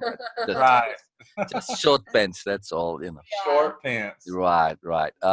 But that's huge. So Olivia had a very profound dream, and there's going to be a connectivity. So I know she will enjoy chatting to you about it and sharing the story. Yeah, I'd love that. That'd be awesome. And you know, Olivia enjoys one-on-one very much as well. So you know, both of you, Ryan, you know, make sure reach out, connect, chat there. It's a big deal, you know. So very cool. But particularly on that one of the dream, and ask her about her dream about the parallel lives. Very cool. It's just a good story. Oh, good. I You remember know, it when you start to talk about that and Olivia's way, because Ryan, for us, typically just the male brain is shifted differently to the female brain. Not always, and we can learn to think the ways of the others. Women can think like men, and vice versa. We can learn to feel more, but there is a different way of approaching stuff. So that when you share that story with Olivia and she shares her story, likely you're going to get a lot more out of it than even you have already gotten more. That's my point. Yes. That's why I'm saying that. So Yes. I love that. And here's the point that I want to make from my perception. I see a great spiritual depth to you, Janelle. Wow. Well, Yeah. In the way that when people say spiritual, in terms of the connectivity to like nature and the flow of spirit and the mystical and the mysterious and that kind of a spirituality, that's what I see in you, in big time in you. Yeah. Mhm. Yeah, I've been a lot of people around me that know me. They always call me an old soul. Oh, okay. Okay. You know, and I think that's how they connect. Janelle, can I pause you 1 second? Yeah, I just need to take something. You want me to drive it? Oh, okay. Oh, okay. Okay, sweetness. Okay. I just had to take care of Olivia there real quick. Sorry. She was in a hurry to have to go, so I didn't mean to interrupt. Oh, that's okay. No, if you have to go. No, I don't have to. She was just saying that she has to go. So she was letting me know, and she couldn't wait till you had to finish speaking because she had to go and she wanted to say goodbye, and let me know where she's going. Yeah, all I said was a lot of people refer me to an old soul. And I think that's because they pick up on what you're saying. Right. They don't know how to explain it in words, so that's what they. But I would say an old magical soul. Right. Magical. There's a difference. There's old souls who are just kind of like, a little bit narrow and all that. Grumpy. Yeah, exactly. No, magicalness, a magicalness. Like Olivia, that angelness, So the way I see you guys are like actual angels. You have to read the story. I'll share the story with you. Chapter 10. Yeah, it's the origin story. Okay. Yeah, it's about the angels, and it's about the angel who comes to earth in mortal form, and for a whole bunch of reasons. It's explained in the story, but yeah. So. Oh, I want to read that. Right. Okay, I'll send it to you. I'll email it when we're done here. I'm just trying to get my screen back to where I was. Oh, there we go. Okay. Well, I took the screenshot off because I wanted to zoom in when you were telling me that story, so I could see you better. Otherwise, you're all small and tiny. Yeah, we're yeah. So I wanted to see you when you were telling me the story. Right, because that to me is sobriety and the earnestness with which you tell the story. That's just beautiful. I just love it so. I enjoy that, So I wanted to see it up close. Did I leave any details out? No, it's good. I just No, wanted you it don't to share matter. it. I Yeah, just wanted her to share it because, right, you know, it's important for her to remember those things right. and I to need to remember talk that. I about those haven't thought things. about that in a long And time. you know what I mean? Like, I have a way where I can like Right. get her to Right, Talk. right. talk about. Yeah, So, I can get her to right. So like, Janelle, this spiritual aspect, this yeah. magical aspect, this aspect of connecting to the mystical, not the mysterious, the mystical, the difference, right? That's something that will also, in the same way as connecting to your power, your personal power, and owning it and being comfortable with it, as will make that a focus for you, will make another focus, this focus of connecting to your spiritual, that mystical side, that magical side, and romantic in the greater sense. Like Olivia's posts, if you look at her, have you looked at her timeline at all ever? No. Oh, well, do yourself a favor and just go to her timeline and scroll down. You'll see a Okay. romance of life. Nothing romantic in the normal sense.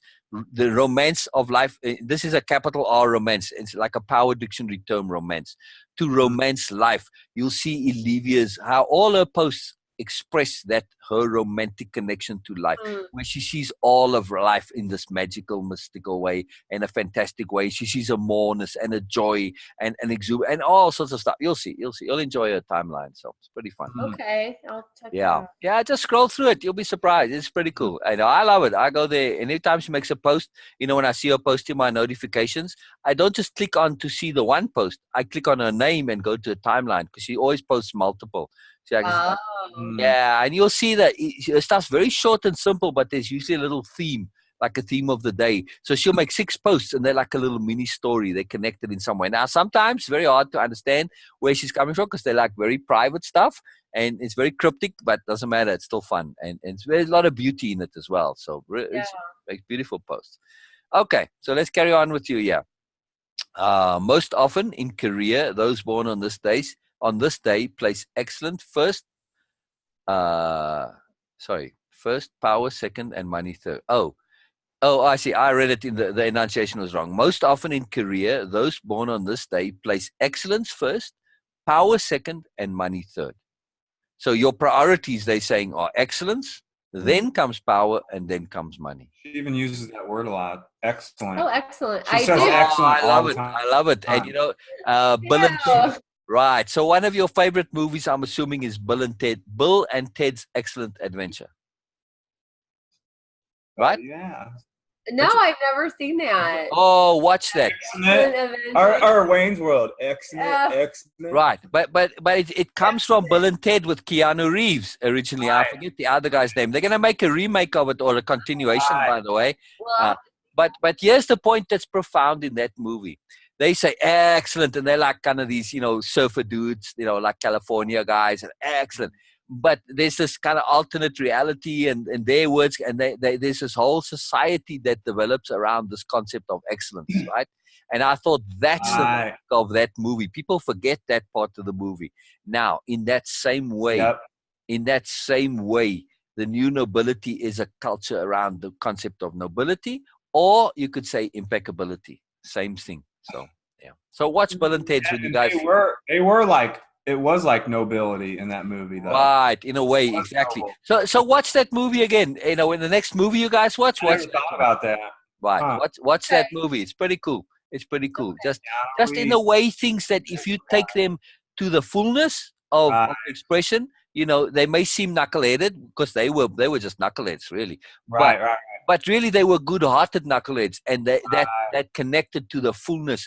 In other words, it shows, hey, you know what? On the surface, it may look this one way, but inside, they were awesome. They were excellent. So, yeah, it's very cool. Right. Okay, so they said, yeah, I see that. yeah, it's very cool, very cool. So they're just saying the priorities. Yet they're saying, despite that range, yet they are given as well, and do not hesitate to share their good fortune, of course, on their own terms. That's a bit clumsily written there. But yeah, you want to share that, right? Indeed, November 25, people usually leave a fine legacy, whether it be in the form of a well-raised family, wealth or property, or contribution to arts or sciences. Oh, yes, I can see that. I agree with that. Right. I agree. And I would say the best is yet to come. Right. And I would say your contributions would be in the field of, contemplation, spiritual study, and contemplation could be something like writing or, sharing in some way, um, being a Right. philosopher. I see a lot of philosophy in you, Janelle. She loves I learning do. about philosophy. Yes. I do, Right. yeah. We have However, deep conversations. however, practical philosophy, right? Not theoretical bullshit, practical philosophy. Big difference. Right. Big difference. We that's enjoy. I think what we talk that's Right. our relationship is built on that commonality. Yes. Like we both have that in common. practical. We love the practical application of higher truth. Right. Yeah. And philosophy in the And doing it original, with the Greeks, for instance, right, where we get philosophy from. Their understanding about philosophy was about a way of living and a way of being. It wasn't this theoretical crap that it became later on with just assholes trying to be clever and intellectually superior and all sorts of shit. No. For them, philosophy was about actually living better, being better. That's what philosophy was, intensely practical. Mhm. Right. Yeah. So I do regard myself as a philosopher, but I always say a practical philosopher, because otherwise, the what's developed as this idea of philosophy now, it's a horrible idea. Whereas philosophy is everywhere. Everybody's a philosopher. You just need to listen to country music, for instance, and you can hear all the philosophy in that. Right. So Yeah. everybody's a philosophy. You have to have a philosophy to live, otherwise you're just completely lost. So okay. So to finish up here, and then we go on to other thing. A highly moral sense is built into the November 25 personality. And yes, that's I would agree with that. Right, Janelle? They have Yes. high morals. Due to their sometimes codified ideas of right and wrong, those born on this day have to avoid imposing their value systems on others. Yes, absolutely. And in the same way, right, Janelle, in the same way as you have to avoid imposing that on others, you need to watch Ryan that he doesn't do the same thing. Yes. Impose. Impose, Right. Right. Because as a prophet, now we've shifted in Ryan's conception. You said preacher originally. We've refined that and shifted it from preacher to prophet, because you prophet is really where you're at, not preacher. Right. But as a prophet, that's precisely what you need to avoid, is imposing your value system. You need to share it freely. And it's, hey, you gotta choose these people. I'm showing the sensibility. But if I tell you this is, and that's the problem with the old prophets, right? They all scolded the people, woe be unto you, you stiff-necked people. They all said that, right? They said that exact same line pretty much. They repeated it over and over. Woe be unto you if you don't change, you stiff-necked people, tribulation is going to come to you, all that. They said the same. That's them imposing their moral standard. They didn't give people that choice. And because of that, they made it a self-fulfilling prophecy to a large extent. Right. See, so when you're imposing your moral standards and you're saying right and wrong, then you're basically saying that, like, well, if you don't change, but by implication that you crap. And if you crap, well, then people believe you because you're the prophet, and then you lock it in, right? That you plant that self-conception. So it has to be free. I don't want to be responsible for that. No. And we'll get into that. Queuing, in other words, we spoke about queuing before. Right. Yes, we did. Incredibly powerful. It is incredibly powerful. Most people don't realize that they are actually they live by queuing. They don't actually think for themselves. And you can see when you queue those people, they can switch from believing one thing one side, and then somebody comes along who's got like some confidence about the point, and then they'll suddenly just change their whole opinion, and everything will just change because you've queued them. So you have to understand that you guys are the ones that do the queuing. We do. You do the queuing, right? Which is a profound responsibility. Right? Which means you, just being you, are going to affect people and influence how they are. Which means that all we can do ethically is cue people to a choice of sensibility. We can cue them to choose freely. Right? Right. How awesome is that? Yeah. Right. So we're not telling you what to do. We're simply showing you how to choose freely. I'm cueing you that you can choose freely. Now I'm saying I'm not imposing anything. I'm providing you with choice. I'm cueing you to choose freely. I'm giving you the freedom to choose. Right. Right, exactly. Right, It's right. it's called IQ. IQ. That's how smart you are. That's how aware. Ah, I love that, Janelle. I love Higher that. IQ. There you Right. go. That's most awesome. From there. Oh, wow. That's fantastic. Yep, exactly. Got some good ones, man. Did you have one? That's- Didn't you have one earlier today? I did. That's what I'm saying, you know. Ryan, I had one earlier. Ryan. I've never heard her come up with this stuff like this. Right. Usually I'm the one coming up with stuff. Right. No. Like lately, she's been coming up with stuff, and I'm like, But where but did you find all this? Ryan, at some point you're going to realize that basically you're just channeling Janelle. Whatever. That's I'm what not there I yet. feel I'm with not the there media. yet. I'm not willing to admit that yet. Right. Well, yeah. Well, I said at some point. Anyway, let's read on here. They must Now. also be mindful of growing overly rigid and authoritarian. You know that already, right? Yes. Oh, no. Yeah. Expectations of all type can create difficulties. That's very profound. You know that already also. You're already evolved. You know that, right? It is Yeah. therefore in their long-term interest to resist forming hard and fast opinions about people and circumstances that lock all concerned into static postures and relationships. In other words, expect fluidity. Expect change. That's all. Yes. And you know, I said this to Randall in our course, and it was huge for him. He really, it like, whoa, it stopped him. And I said to him, Randall, make space for surprise. Make space for surprise. Yeah. Right. So, Janelle, for you, then, what they're saying here is make space for surprise. When you make space for surprise, you're going to be surprised at how much surprise comes into your life. Good. Yeah. You need that. I like She needs- surprises. she- But you have to make space for it consciously, deliberately, and with intent. With intent. With intent. Make space That for sounds good. surprise. That'll actually help with the rigidness. It you will. know? Yes. It'll That will help you be help. more flexible. I don't think you're as rigid as it seems, but never mind. Well, no. He's seen me from I've seen 10 it all, years though. ago. Right. We got I see. married. Right, I and that's very important, Ryan. You need to update as well, and same way with Janelle. Oh, no. Right. I always keep an update, Yeah. and I will say she's improving and doing Right, better. right. Because I see this rigidness as a past tense thing. Mainly, most of it. I saw There's a like few itty bitty little bitty bits bitty. of work. Ryan, But, if you know- Janelle was rigid, we won't be doing this course together. Would Right. not be She's possible. less You know rigid. who's- I'll you say know who's she's rigid? less rigid. So Janelle, you just got to take this and say, in Ryan's thing, I'm going to tease Ryan a bit now. So rigid here is a euphemism for holding him to a high standard. Okay. You see what I'm trying to get at, Ryan? Right. Yeah. So if she holds you to a high standard, right, and you call it rigid, well, you want it to be less rigid because that gives you a bit of slack to be kind of like, you know, to ease off a little bit here, you know, kind of get away with stuff and all that, right? And I wouldn't say good. Like, I don't know.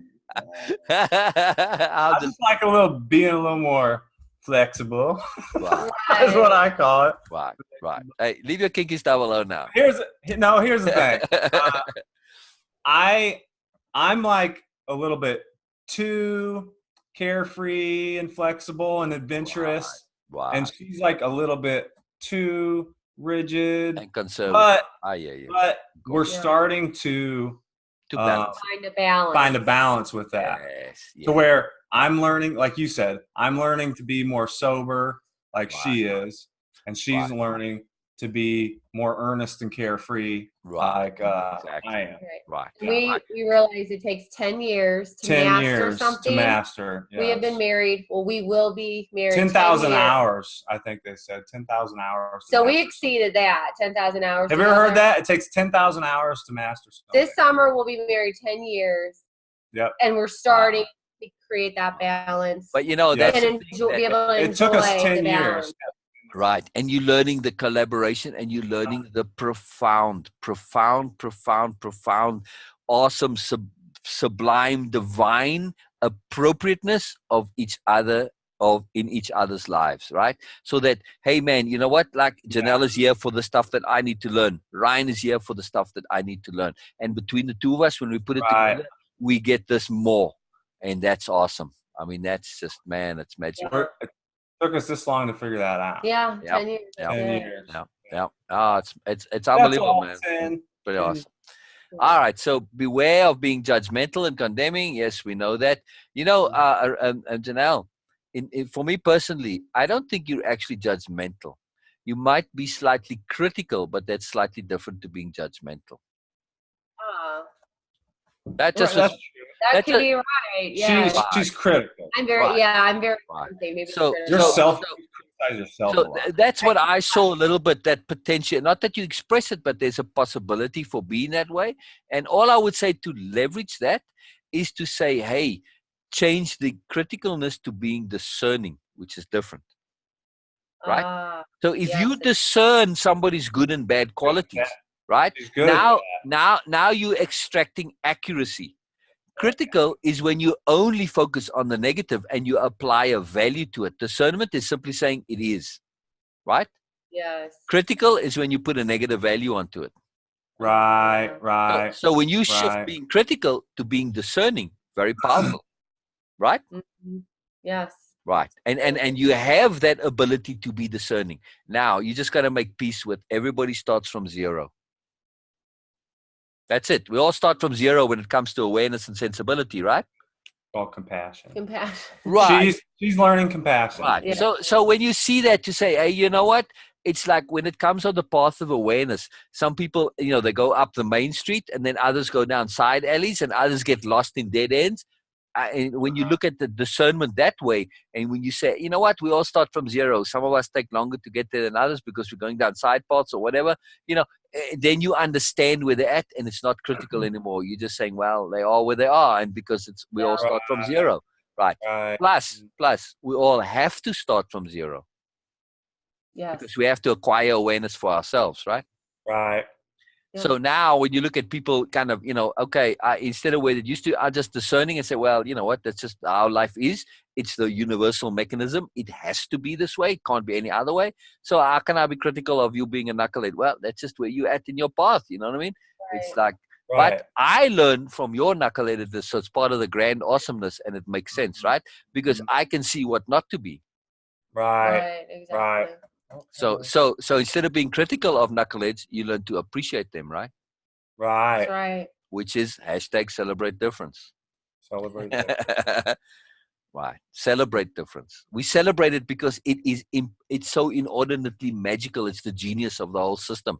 We need that difference so we can get external perspective on ourselves and learn. So there, but for the grace of God, go I. We all could be that. You know what I mean? If we had chosen that path. And you see what not to be, you see what to be. So difference is profound, both in the positive and the negative, right? Yeah. Right. Yep. Oh, big deal.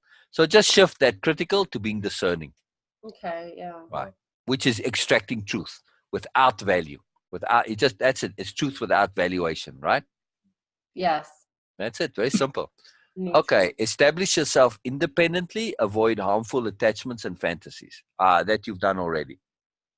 Yeah, she's good at that. Right. You've already done that as far as I'm concerned, right? She's very independent. Yeah. Right. I don't know about your fantasies, but we'll assume that's good. So she doesn't really. I'm pretty grounded. She's pretty grounded. I'm just teasing a little bit. I'm the one that has fantasies. Right. I have fantasies. Right. But here's the point, though. It's avoid harmful attachments and fantasies. Harmful is the point. So good ones are okay. Right, exactly. Because a harmful fantasy is, for instance, worry, right? What is worry but a harmful fantasy? Yeah, you're right. Right. So in that case, one has to be cautious. Now, worry and anxiety man, we could do a whole course just on dealing with worry and anxiety. But a very simple thing like that. I don't see you worrying much, right, Janelle? Oh, not anymore. Oh, okay. I used to. Oh, okay. But Yeah, Karen. Yeah, I mean, over the past 4 years, the stuff we've went through completely. I mean, now I feel like there's no need to worry. I've been through so much that Brilliant. Worry just made everything worse. Right. You know, I so- sort of put you full screen because I want to share a little sidetrack here. yeah. Because my sister's on the same day. That the sister that is on the same day. Oh yeah. Right. She used to be on anxiety medication. She's not anymore. Wow. We went into this thing of anxiety and worry into real detail. And because we did that, we caused a perspective shift, which made a very profound difference for her.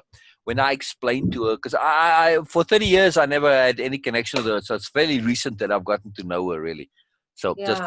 so you know. Anyway, Huh. yeah, just the way things went, no particular reason, just the way my attunement and life and all that went. So anyway, but the point with worry and anxiety is that they are inappropriate applications of goodness. Why do most people worry? Because they're trying to be good. Because they think they should worry. Because if I don't worry, that means I don't care, right? Right. Right. Right. So I have to worry. That means I'm a good person. And also, worrying is about being prepared, right? It's kind of like so, but it's just inappropriate ways of doing it. If we take worry and anxiety and you simply shift it to being cautious, now it's a whole different deal, right? Yes. Now, caution is not negative. Caution is positive, isn't it? Right. Yeah. And also you add on to cautiousness, you add on there the impeccability of being thorough, being scrupulous, being diligent, being prepared, right? All of that, all positive qualities, yeah? Yes. Right. So when in other words, what we're saying is we've taken now worry and anxiety and we've simply just transformed them through perspective shifting, through that magic of perspective shifting, we've made them into positive qualities. So you can be good by being cautious. You can be good by being diligent, thorough, by being prepared, by anticipating. You don't have to do it through worry and anxiety. Different ways to do the same things, right? Just do it through caution and do it through being prepared, through anticipating and all that. And that was transformative for my sister. She's not on the medication anymore. Wow. That's awesome. Just making that shift because it's understanding that she was worrying and being anxious because she was trying to be good, but just doing so inappropriately. We can do exactly the same things just by through being cautious and being prepared, being diligent and all that stuff, by being impeccable, in other words. So, yeah. That's a simple deal. So not that you're concerned with worry anymore, but it may be a legacy thing that still comes up. So if you are worrying, say, hey, wait a minute, let me just shift this to being cautious, which means being prepared, being thorough. Have I done everything that I can to do to concern myself with this, to be prepared? If you've done everything you possibly can do, and you say, well, I've been impeccable. If shit happens, well, it's going to happen. That's just it. Right. You just got to make peace with that. That's all. That's just life, right? I had a coach in college where I played football, and he said, control the controllables. Right, exactly. And not worry about the rest, precisely. Right, Deal with what you can do, and the rest it's out of your hands. And then that's where capital T trust comes into it, right? Yeah. So that's the big point that also shifted for my sister, was the concept of capital T trust. Because capital T trust, not just saying, oh, well, whatever has happened, I'm just going to trust, it's going to work out. That's just crappiness. That's indulgence. You can only shift to trust once you've been impeccable and done everything you can do, right? I can't get all into trust before I've done everything that I can do because, well, there's stuff that I can do. Once I've done everything I can do, well, there's nothing more to do. Only thing that's left, then it's trust, right? Yeah, I felt like we've been through that in our lives, like where we've tried to do and take steps to do this or do that and do this, and you finally kind of run out of. Right. We've done James chapter 4. Yeah, we've done James chapter 4, where we've made plans to do this and do that, and they just don't work. So in the end, you're forced to do the capital T trust. There's no Exactly. other way. But it only works as a power, because capital T trust is a very specific power of intent. It can only work if you've been impeccable. Then you live with that intent, right? Because I can't honestly just intend trust and things to work out if I haven't done what I can do. That's kind of like it's crappy. It's like cheating almost. You know what I mean? It's like, how can I ask for something if I haven't done my part?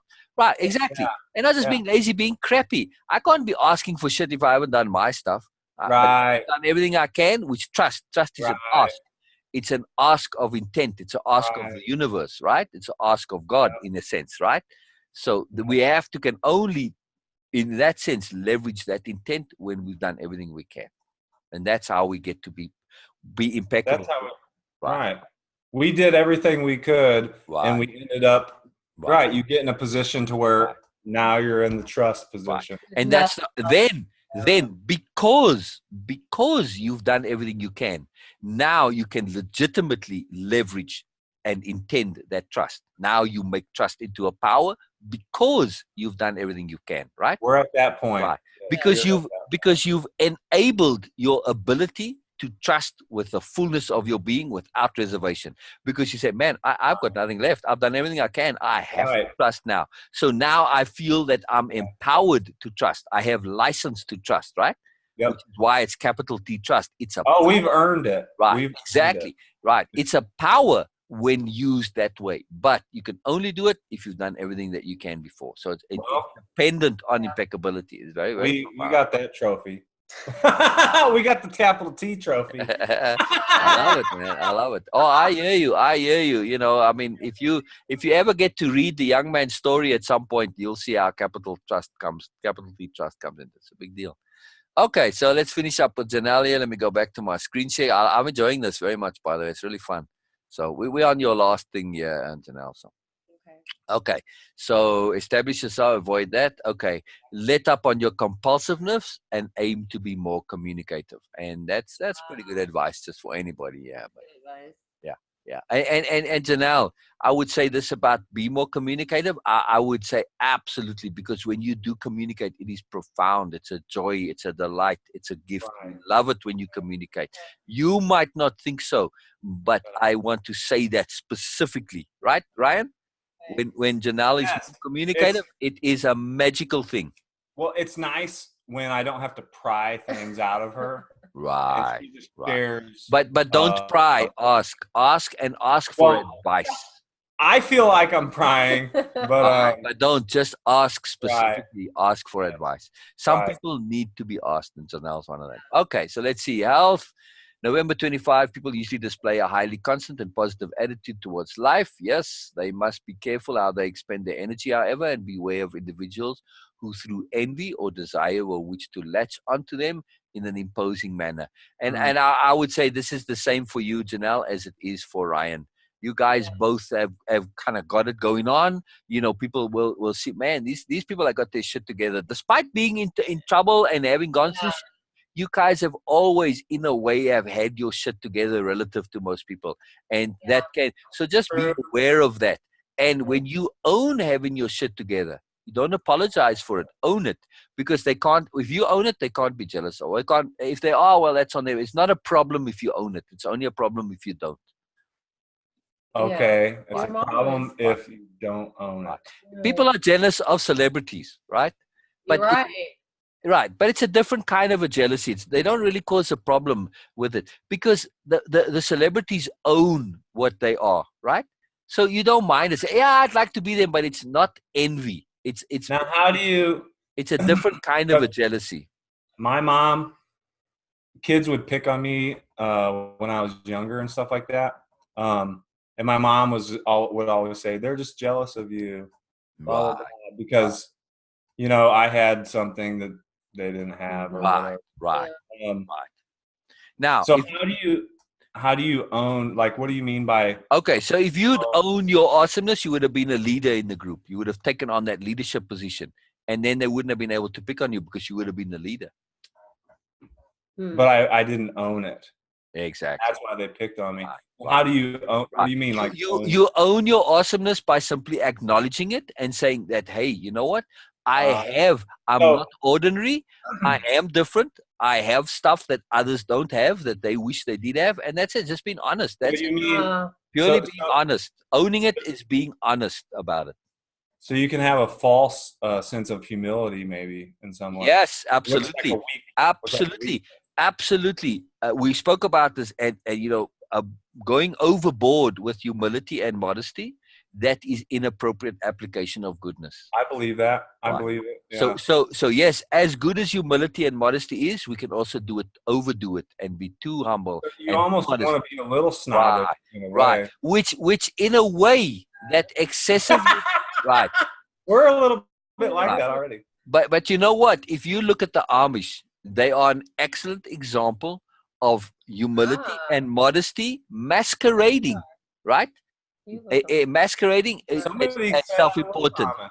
Right. So when you look at them, that humility and that modesty, that uniform, and look at me, look how pious I am, look how good I am. It's just self-importance. That supposed humility and modesty of theirs, that uniform that they wear. They trying to prove to everybody else that hey, we are actually superior in our goodness. It's not true Right. humility and modesty. It's just ego masquerading as humility and modesty. It's bullshit, in other words. Right? Now, not for all Amish, but in general, because it's an impractical culture. You really are trying to say, look, I'm superior in my religiosity and I'm the more pious and all this shit. So, that's inappropriate application of goodness, really, and sad. Right. Yeah. Right. I get it. Right. So it's very powerful. So owning your own power is being comfortable with it and making peace with it. Say, well, I've got skills. End of story.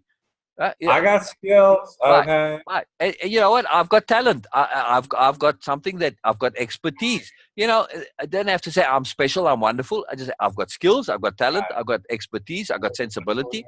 And to say, for instance, that I have these things, it's how you own it. If it's an egotistical thing, well, then it's bullshit. If it's just true and real, well, of course I got skills. I worked hard at my bloody skills. You know what I mean? And yes, I have expertise. I spent my whole life studying this. If I didn't have some expertise in it, well, what the hell have I been doing all my life? I have to have it. That's what I spend my life doing. So it's just been real. It's just been real. That's all. That's how you own your shit. Just real. Yeah. Right. And it's just owning it, just being real, and just acknowledging its truthfulness and its actuality. That's all. So it's doing it in a way which is disconnected to ego. Right. Right. Yep. So that's a good exercise that you two can do with each other.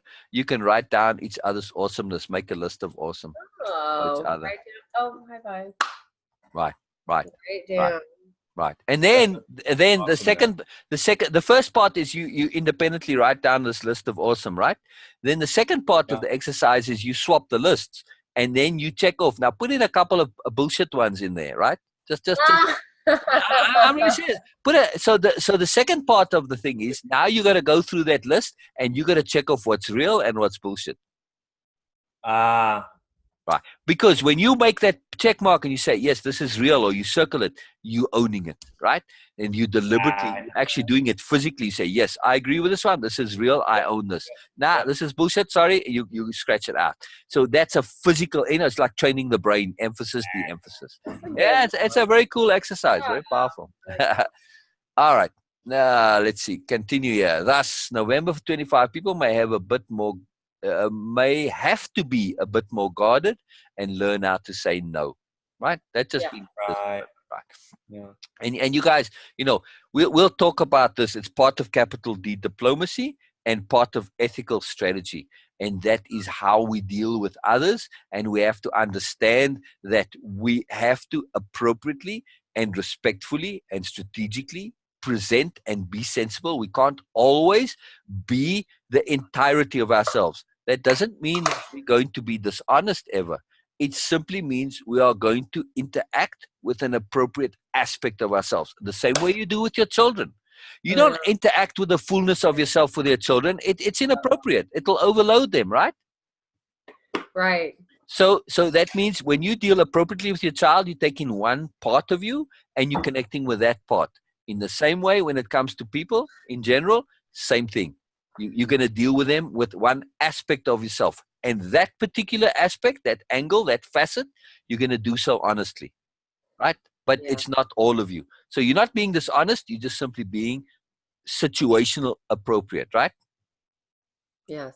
Yeah, it's very powerful. Yeah. So be aware of that. It's not about being dishonest or sneaky and none of that shit. No, you're being totally honest, but you're being appropriate to interact with a particular side of yourself. It's like going to a funeral or going to a wedding. You don't interact with the entirety of yourself, and that you're appropriately sad or you're appropriately happy or whatever. Again, you're always interacting with a particular side of yourself, right? So this is appropriateness in general, and we want to have so many sides that we can be appropriate in any circumstance. Right. It's not sneaky. Right, exactly. Nope, not at all. Okay, strategic, and it's ethically strategic as well, Yeah. always. Okay, so that's 25 November. People may have to. Oh, we read that. Those born on this day should take particular care of their legs. Wow, and watch out for circulatory problems as they get older. In other words, varicose veins and the like. That's very interesting. Wow, that's very specific. They seldom say Yeah, things so very specific. She true. already Uh, has those problems from pregnancy. Yeah. Wow. Yeah. My mother had it too from that. And then they had them. Yeah. So anyway, I don't know. Just pay attention and see what you can do to be preemptive for it longer term. They should pay more attention to eating habits, which you do already. I saw your most excellent food that you made earlier. Most excellent Thank you. vegetables. Oh, it was brilliant. I mean, so I can appreciate food that I don't that I wouldn't eat myself, by the way, and I can enjoy other people enjoying it. Even though Right. I wouldn't eat it. I enjoy. Olivia eats all sorts of weird stuff that I don't eat, but I enjoy her enjoying it. It's really awesome. Anyway, Yeah. It takes practice. Takes yeah. practice to enjoy it. They should pay more attention to eating habits since they tend to either overeat or forget to eat at all. I imagine you forget to eat, right? Due to Forgets to eat. I used to. She used to forget. I to don't eat. anymore, Oh, good. but I used to. Right. Yeah. Good that you got that sorted. Awesome. Regularly scheduled meals are recommended that emphasize fresh vegetables, which you're doing. See, ahead of the curve. They're telling you how evolved you are. I love that. Although protein requirements may have to be satisfied through dairy and or meat, poultry, or fish. Right? Okay. So they're saying that's important to balance it out. Yeah. Right. Exercise or lack of it rarely presents a problem for these active individuals. I Yeah. love exercise. Okay. Yes. Yeah, they're just saying it's not a problem for you. You're pretty active, So those can signal in. Okay, so they're saying the I'm connection. by the number 7. Yeah, so those are ruled by the number 7 and by the watery planet Neptune. Yeah, so the connection between Neptune and Jupiter, which is also a big influence for Ryan because of his number 3, ruler of Sagittarius, can signal inherited gifts, high idealism, and compassion. So you have that in you. You just have to let it come out, right? Your gifts, and I see that in you. You have these inherent gifts. They might not necessarily be inherited, but they're inherent, which is slightly different. Innate gifts. You might not have inherited them from like your parents, but you may have inherited them from yourself. Right. Inherent, right? Yeah. Okay. So high idealism and compassion. However, on the other hand, it can also point to unreal and misleading visions of all sorts. That's not an issue for you at all. So those ruled by the number 7 traditionally like change and travel. Yes. Right. We like to travel. We love it. Yeah, same. Yeah, I love to travel. It's awesome.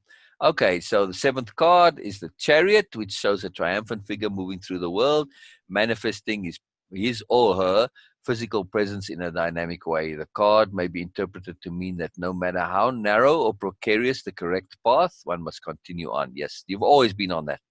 Always, right? Yes. The good side of this card posits success, talent, and efficiency. The bad side suggests a dictatorial attitude and a poor sense of direction. So you're on the good side. Right. Yeah. You're on the side of talent and efficiency and sensibility. And sensibility. That sobriety. That's really powerful. So very cool. So end of the long story is that in all of this, right? We're believing without believing. We're accepting without accepting, because we're not saying this is gospel. This is absolutely true, and we're taking it and we're extracting the value. Right? Some of it was really good, and some of it more or less, but nonetheless, we got value out of it, whether it's true or not. Right? Didn't we? Did we get lots of value? Yeah. Oh, I got a lot of, and it's pretty accurate. Right, there's a lot. For the most part. But again, we have the ability, because things are from a symbolic point of view, and when it comes to interpretation, we can make things accurate pretty easily, and we have to understand that ability. So that's the magic of these things. If they are well written and they connect to generalized truths, we can find value in it for everybody, because we are everybody. Right? So it might just be slightly more accurate for you because of some tendencies, but more or less, it doesn't matter. We get value, whether we believe it or not, whether it's true or not, doesn't matter. So it's just a nice little strategy.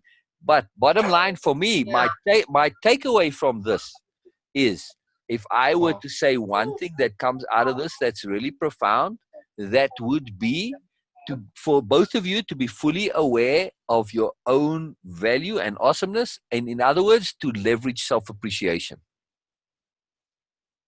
So this whole exercise, all about you guys appreciating yourselves more.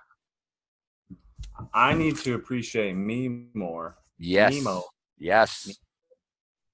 Yes. Leverage self-appreciation. Right. Capital A, appreciate. Yes. Yes. Appreciation. Hey, Juliet. Hello. How are you? Nemo. Me more. My name's Me More. Hello. Hello. Have you met my friend Me More? Brilliant. Brilliant. Brilliant. Memo. Right. Right. So give her Ryan. Ryan, will you give Ryan? Appreciating Nemo. That's the new movie I'm on. Ryan, will you give Juliet a little kiss right there on the top of her head? On the top. Here we go. Right there. Right there. Yes, right there. Oh, there you go. See, that comes from me as well, Juliet. Through your dad. He's doing that. That's right. Just seems like a good spot. Yeah. I don't know why, but that little spot, it's like a little magic spot up the top there. So. That's like where the soft spot It's of the called head a was. proxy. You know, that's they Right. say that's where the energy, it's soft in a baby because that's where the soul enters Right. the body. Right. Because they say the pineal gland is the seat of the soul. Baby. Right. So that's where we're connected to our higher self. Wow. Right. Yeah, there's a lot to it. Yeah. Yeah. There's a moreness to it. But anyway, it's a good place to put good positive energy in. Oh. That's why you were kissing her there, you see. Yeah. Does it feel good, Juliet? You like that? Yeah? Yeah. Yeah. I hope so. She said, I don't care. But made no difference to me. Right. Anyway, so just the self-appreciation, in all of this, it's owning your own awesomeness, no? Yeah. Right. Yeah. Without being egotistical. Say, man, I'm a good person. And how can I not own that? I have value. I have sensibility. I have sobriety. I have earnestness. I have joy. It's like when you start to list it all like that, well, how can you not like yourself and appreciate yourself, right? Right. Now look at the kids. Don't they appreciate themselves? They don't even think twice about appreciating their own joy and their own fun and goodness. Oh, they love themselves all the time. Exactly. They're And always. Exactly. And we get taught to not do that, right?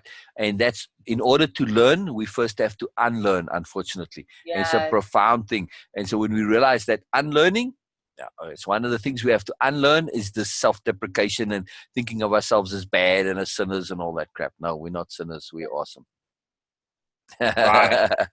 Right. Aurora likes herself the best. Oh, Right. Aurora likes herself the best. Yeah. She'll let Right. you know if you're not. Right. Right. If you're not appreciating her, she's gonna cry She'll until let you you do. know. Wow, that's incredible. That's a brilliant lesson. That's fantastic. Yeah. That's fantastic. That's really astonishing. I love that.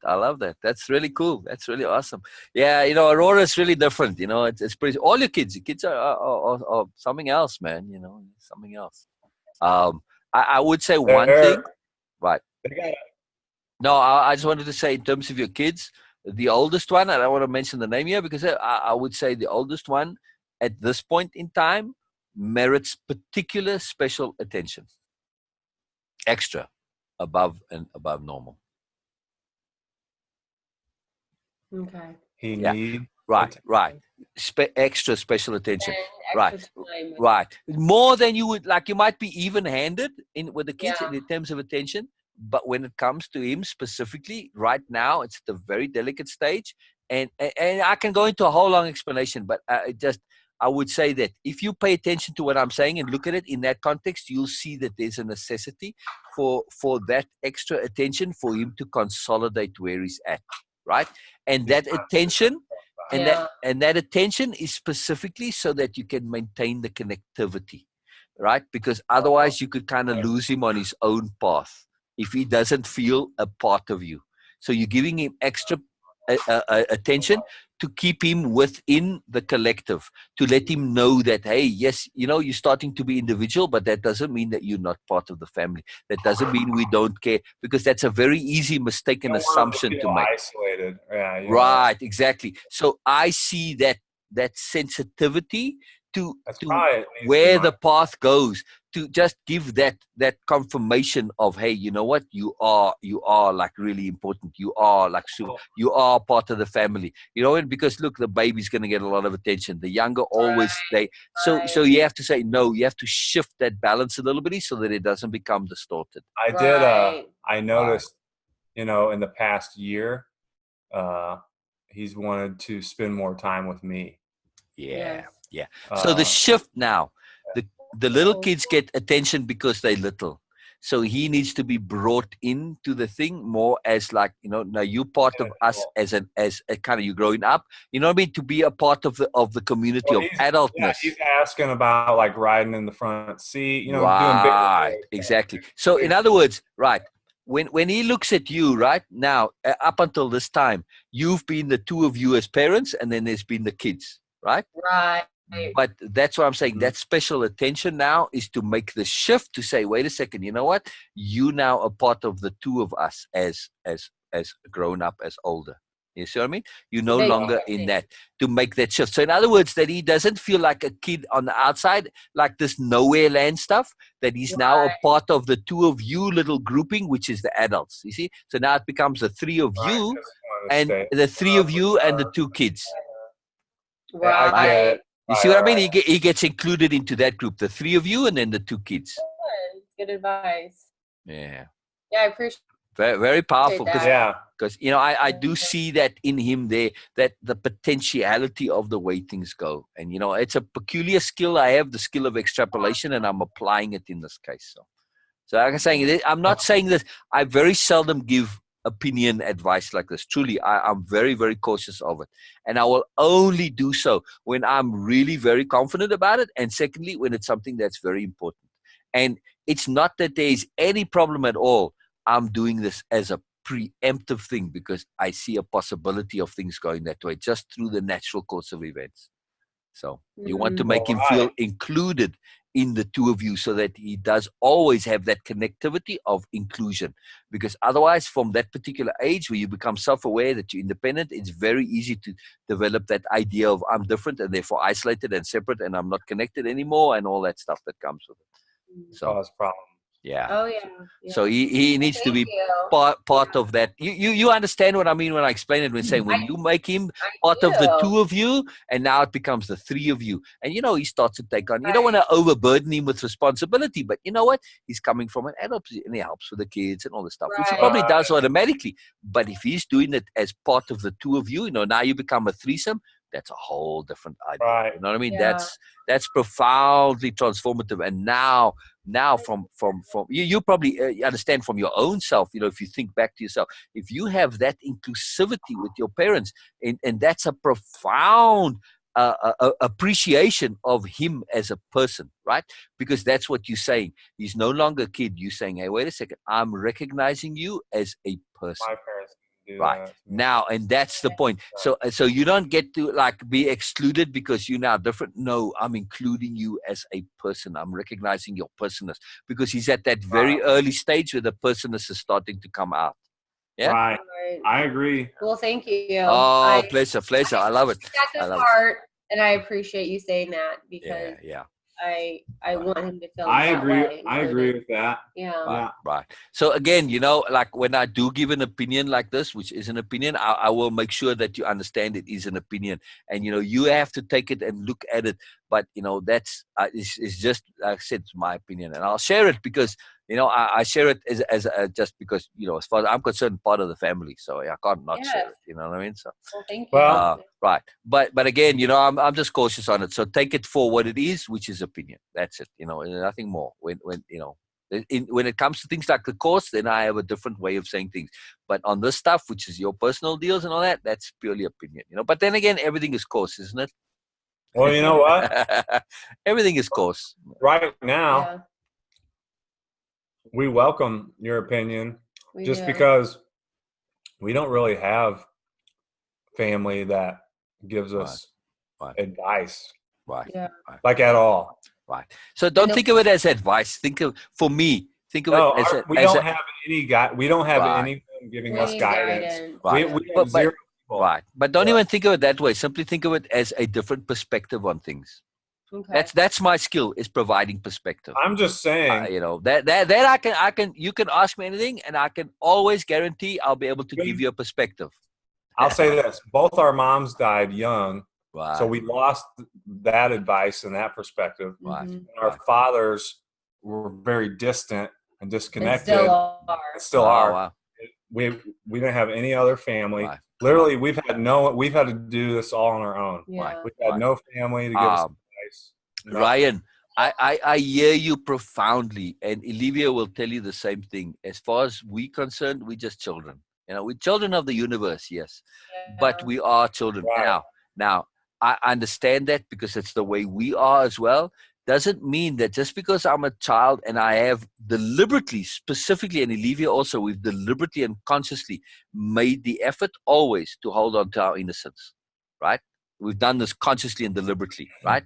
And you guys still have your innocence as well. And you can also consciously and deliberately maintain and hold on to your innocence. However, that does not mean you cannot at the same time be sophisticated. They can go together. Right. Can be both innocent and sophisticated. It's one of those paradoxes, but it can be, absolutely. So just be aware of that. So yeah, of course, your children learning as you go, but that doesn't mean that you can't stay innocent and sophisticated. We want to keep them both.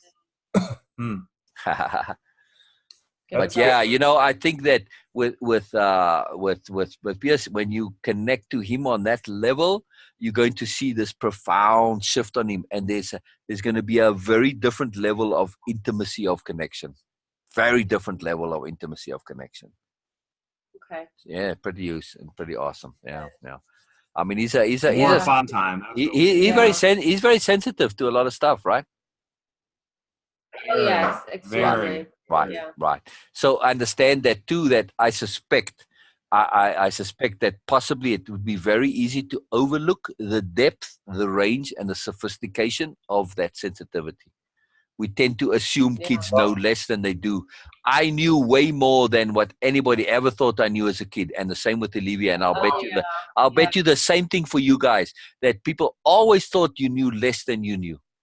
Oh yeah. We are super smart. My whole life. Right. Now apply that same. Remember that when you connect to Pierce. Remember that with him especially.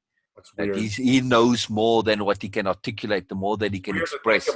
That's weird to think about. Right. I know, but he's in the same position as you were. He knows more than you think he knows. Yeah. Oh, I know. Right. And I know him really well because I'm a Virgo with an ascendant, Aquarius ascendant. He's an Aquarius with a Virgo ascendant. So he's interesting. The opposite. Interesting. Of me. Interesting.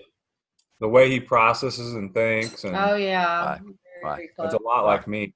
And he's a special kid. Oh yeah. Like what's interesting is what you've been saying is he's actually made the effort to connect. Yeah. Which is interesting. Right. He knows that he needs that. And now that's my point. He's reaching out to you. If you don't respond to that, he's gonna say, "Well, fuck you." Right? Yeah. That's what happens. It's like, man, you know, at some point you just like, okay. You gotta go. And I've tried to make an effort not to.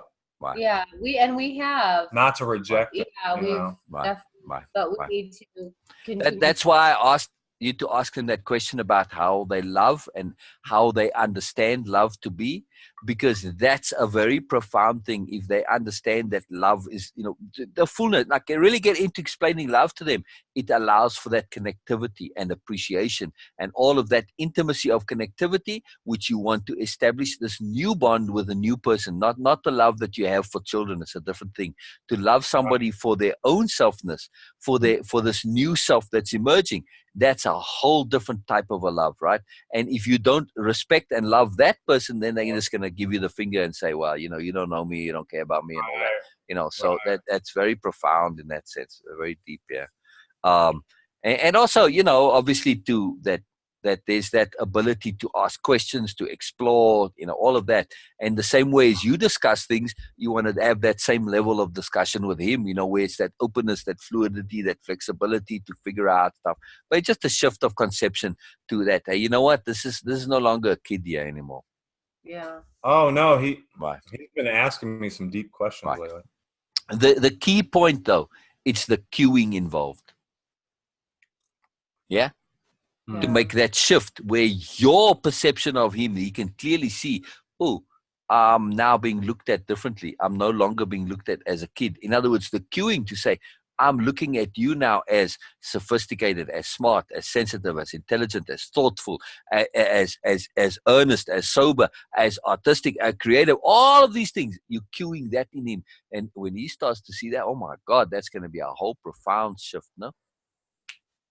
Yeah. He's going to see you look at him differently the way you look at Juliet and the way you look at Aurora. Right. And that cueing is going to activate what you know, like you have the expectation. Now, again, it's not expectations of like performance and success.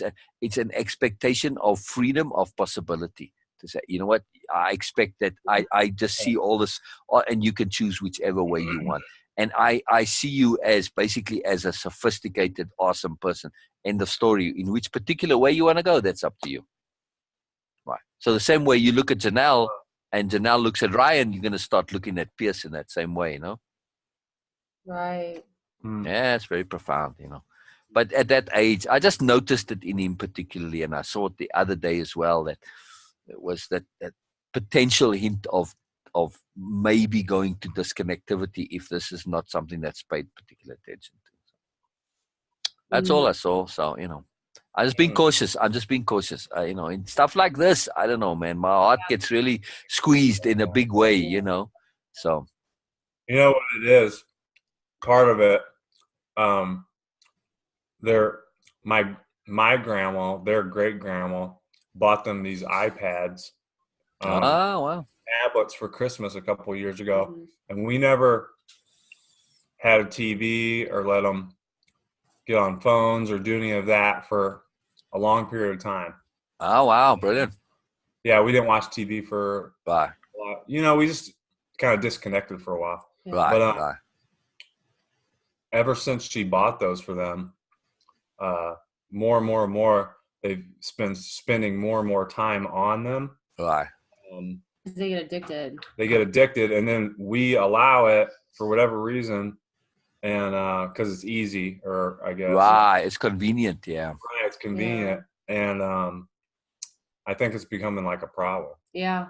Right. So that's what I'm paying attention to here, is that, you know, if you lose connectivity to their private life, you know, that can develop its own life of its own. And if they don't feel included in what you are and what you're doing, then that can become a separate path. So really the bottom line is the same way. Oh, you said he said you would like that, and he said that bugs me. Yeah. He said something. We were like, what? He's been playing. They've been playing with the neighbor kids more, and our kids have kind of been. They've been homeschooled, and they haven't like interacted with a lot of the outside world. Right.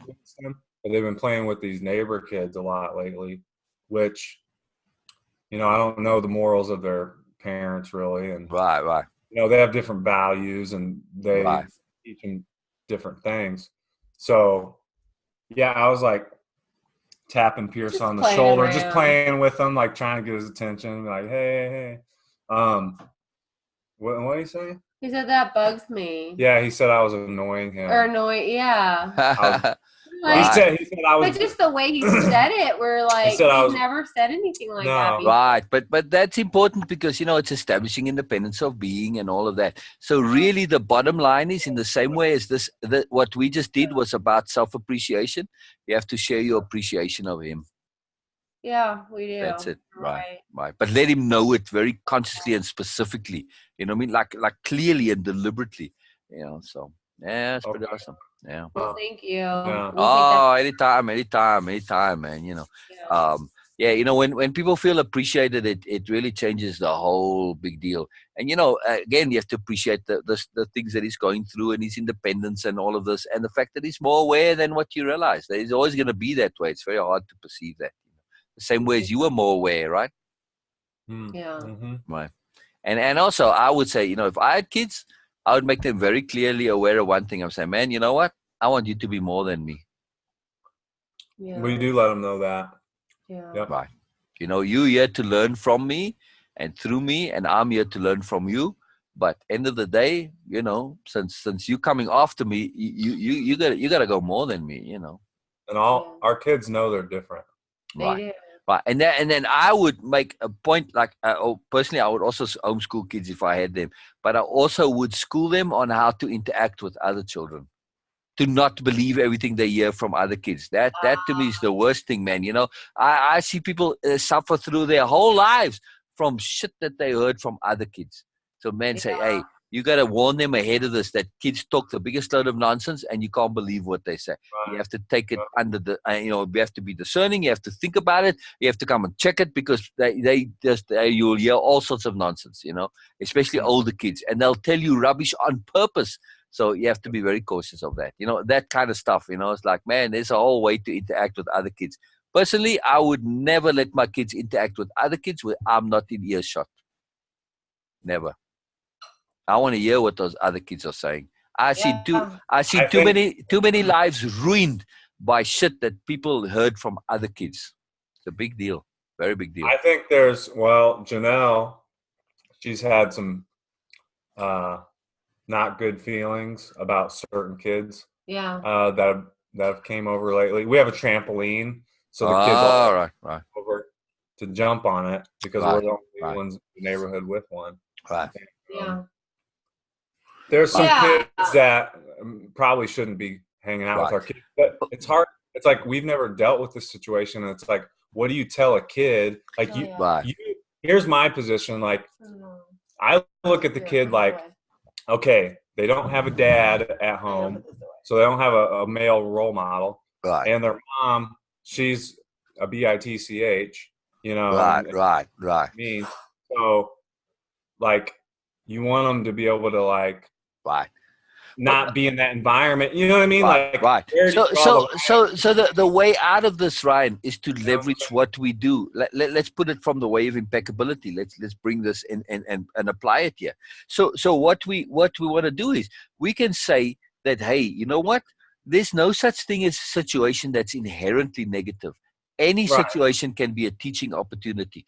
So what you want to teach your kids is to say, you know what you get out of things, that it's up to you. Some people are going to bring positive. Some people are going to bring not so positive. We have to learn to see the difference, and we have to learn to get value either way. One way we learn how to be, the other way we learn how not to be. You see what I mean? So even though you don't want them to get into that idea that automatically, because they're playing with the kids, that these kids are okay. No, they are there as a lesson. You've got to learn to take what, and even within a single kid, some things they do might be good, some things not so much. The point is, it's about choosing to learn and to extract that and understand, right? And see, some things are a lesson in what not to be, some things are a lesson in what to be. So I was saying, Janelle, you know, like the kids that you can't prevent them from hanging out because that's just life, right? But is to relate to it from the entirety of the understanding of how the world makes sense. In other words, that everything is an opportunity to learn. We either learn from it or not. So the kids, you either learn what not to be, or you learn what to be. And that can be in the same kid. There's some things you learn to be and some not to be. So if they understand that it's all about learning, and that you have to kind of choose what you learn and not just assume and accept, that's a profound shift in, you know, all those kids become learning opportunities, in other words. Yeah. I see. Yeah. Right. Yeah. Right. But you're going to teach them discernment, in other words. Right. Oh yeah, exactly. Right. And that's the key. And when it's discernment without criticism, it's just seeing the truth and saying, well, you know, that's something that I want to take on and that I see as valuable, and that's something I don't see as valuable. I'm not saying it's good or bad. I'm not saying you good or bad. It's just that's valuable for me. That's not valuable for me. End of story. I'm not saying you anything. I'm saying what's valuable to me, right? Yeah. It's not valuable to me to have a temper, right? For instance. I'm not saying it's bad for you to have a temper and have tantrums. I'm just saying it's not valuable for me. You see, that's discernment, right? Right, exactly. Seeing what's valuable. So everybody has something that teaches us something. Everybody's a gift of learning. Right. Yeah. Ask him what he thinks if he sees that people are gifts of learning. He's going to ask you a question. Pierce, when you interact with other people, right? Anybody, kids, old people, young people, doesn't matter. Do you see that they have a gift of learning for you? In other words, I'm trying to say that for some people, you see things that are valuable to you that you can utilize, that's good for you, and some things you see that they do and the way they are not so valuable, right? Do you see that in people? So everybody teaches you something in some way. Sometimes they teach you what not to be, and sometimes they teach you what to be. And it can be in the same person. Some things are good, and some things you're going to take on as valuable, and some things are useful, and other things not. But anybody, in other words, is this gift of learning for you of how to be. Yeah? Yeah. Yeah, it's profound. It's awesome. Yeah. See, that's exactly what I'm saying. You know precisely what I mean. Yeah, it's pretty awesome, man. Whether it's good or bad. Right. Right. Right. But we're saying it good or bad more in the sense of valuable and useful rather than good or bad in a judgmental way. Because everybody's got to learn their own lessons for themselves. And somebody may look at you and say, well, there's some things in you that are valuable to me. Now, for instance, like what I like and what's valuable to me is not necessarily the same as for everybody else. So it's not always necessarily a good or bad issue. Sometimes, yeah, but not always, right? It's more valuable and useful. Because in the end, of course, good is always valuable, but we have to choose our own path. Some things are a matter of style, right?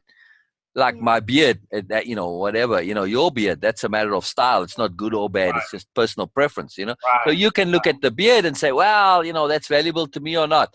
Okay, I like it. I'm going to use it. I'm not, but it's not necessarily always good or bad. It's what makes sense to us personally. And everybody's a gift to bring us that sensibility, right? Right. Right. I guess Juliet likes my Right. beard. Right. Yeah. But the point I wanted to make for Pierce though is not just, because we hang out with somebody doesn't automatically mean that everything they do is going to be good or valuable or useful. We have to choose, right, for ourselves. Yeah? Right. We can't just go around copying people because then you're going to live their lives, not your own, right? Right. Yeah, you do what you know is right. You can't be yourself. Right. Exactly. Okay. Exactly. There you go. All right. I got to say good night. It was most fun. This was really enjoyable to do, by the way. It was a lot of fun. It was pretty awesome. All right. Hey, bye-bye. And I hope I chat with the two of them some more, So at some point, Bryce, I'd like to have a chat, just like you and your mom and your dad, the three of us, on something that's of importance to Bryce. Yeah. Would you like that? That with Just you and me and mommy and him. Right. No, Laura, no, Right. Julie. But we want to chat about something that's of real importance to you, Bryce, Pierce. Something that's important to you. Right. Yeah, does that sound interesting? You like. Yeah. We'll talk about what's important to you. How's that?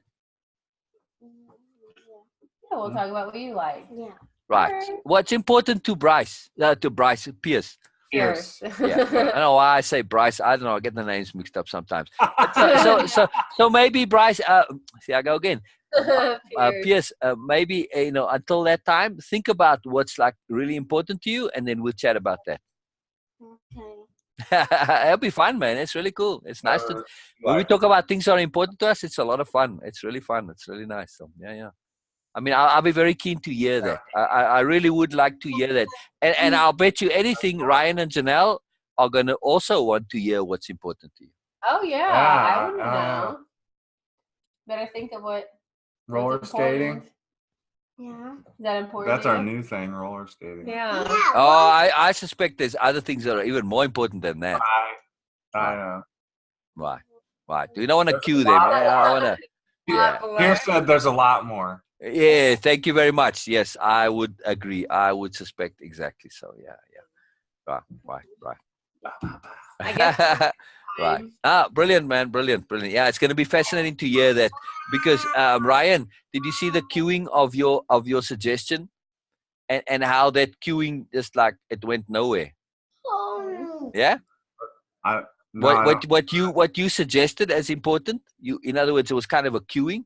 And it's, no, there's a lot more that's important than that. In other words, that queuing was like off the mark a little bit. Right. It's something to take cognizance of because that queuing was to say, well, you know what? That's kind of what an expectation of an age-appropriate importance is. But it's always inaccurate. right? In other words, what's really going to be, you're going to find what's important to Pierce is going to be more than what we suspect, I would because like that's to know always that. the case. Yeah. Yeah. We're more than when we were kids. We had things that were important to us that adults didn't see, and that's what we want to hear. We want to say, hey, you know what? We want to get inside that moreness of you, that awesome. That's what we want to hear. What's important to you? In other words, to say, hey, you know what? There's more going on inside here. You're a lot more awesome than what a lot of people think. More awesome. You're more awesome than a lot of people. Yeah, and you know that too, right? And it's not about ego, and it's not about self-importance. It's not about all that nonsense. It's just about being real and honest about who we are. That's all. It's about being honest. That's all. Oh, I agree. All right. I get the message. Hey, goodbye. Good night. All right, bye. And we'll see you. Hey, bye. I love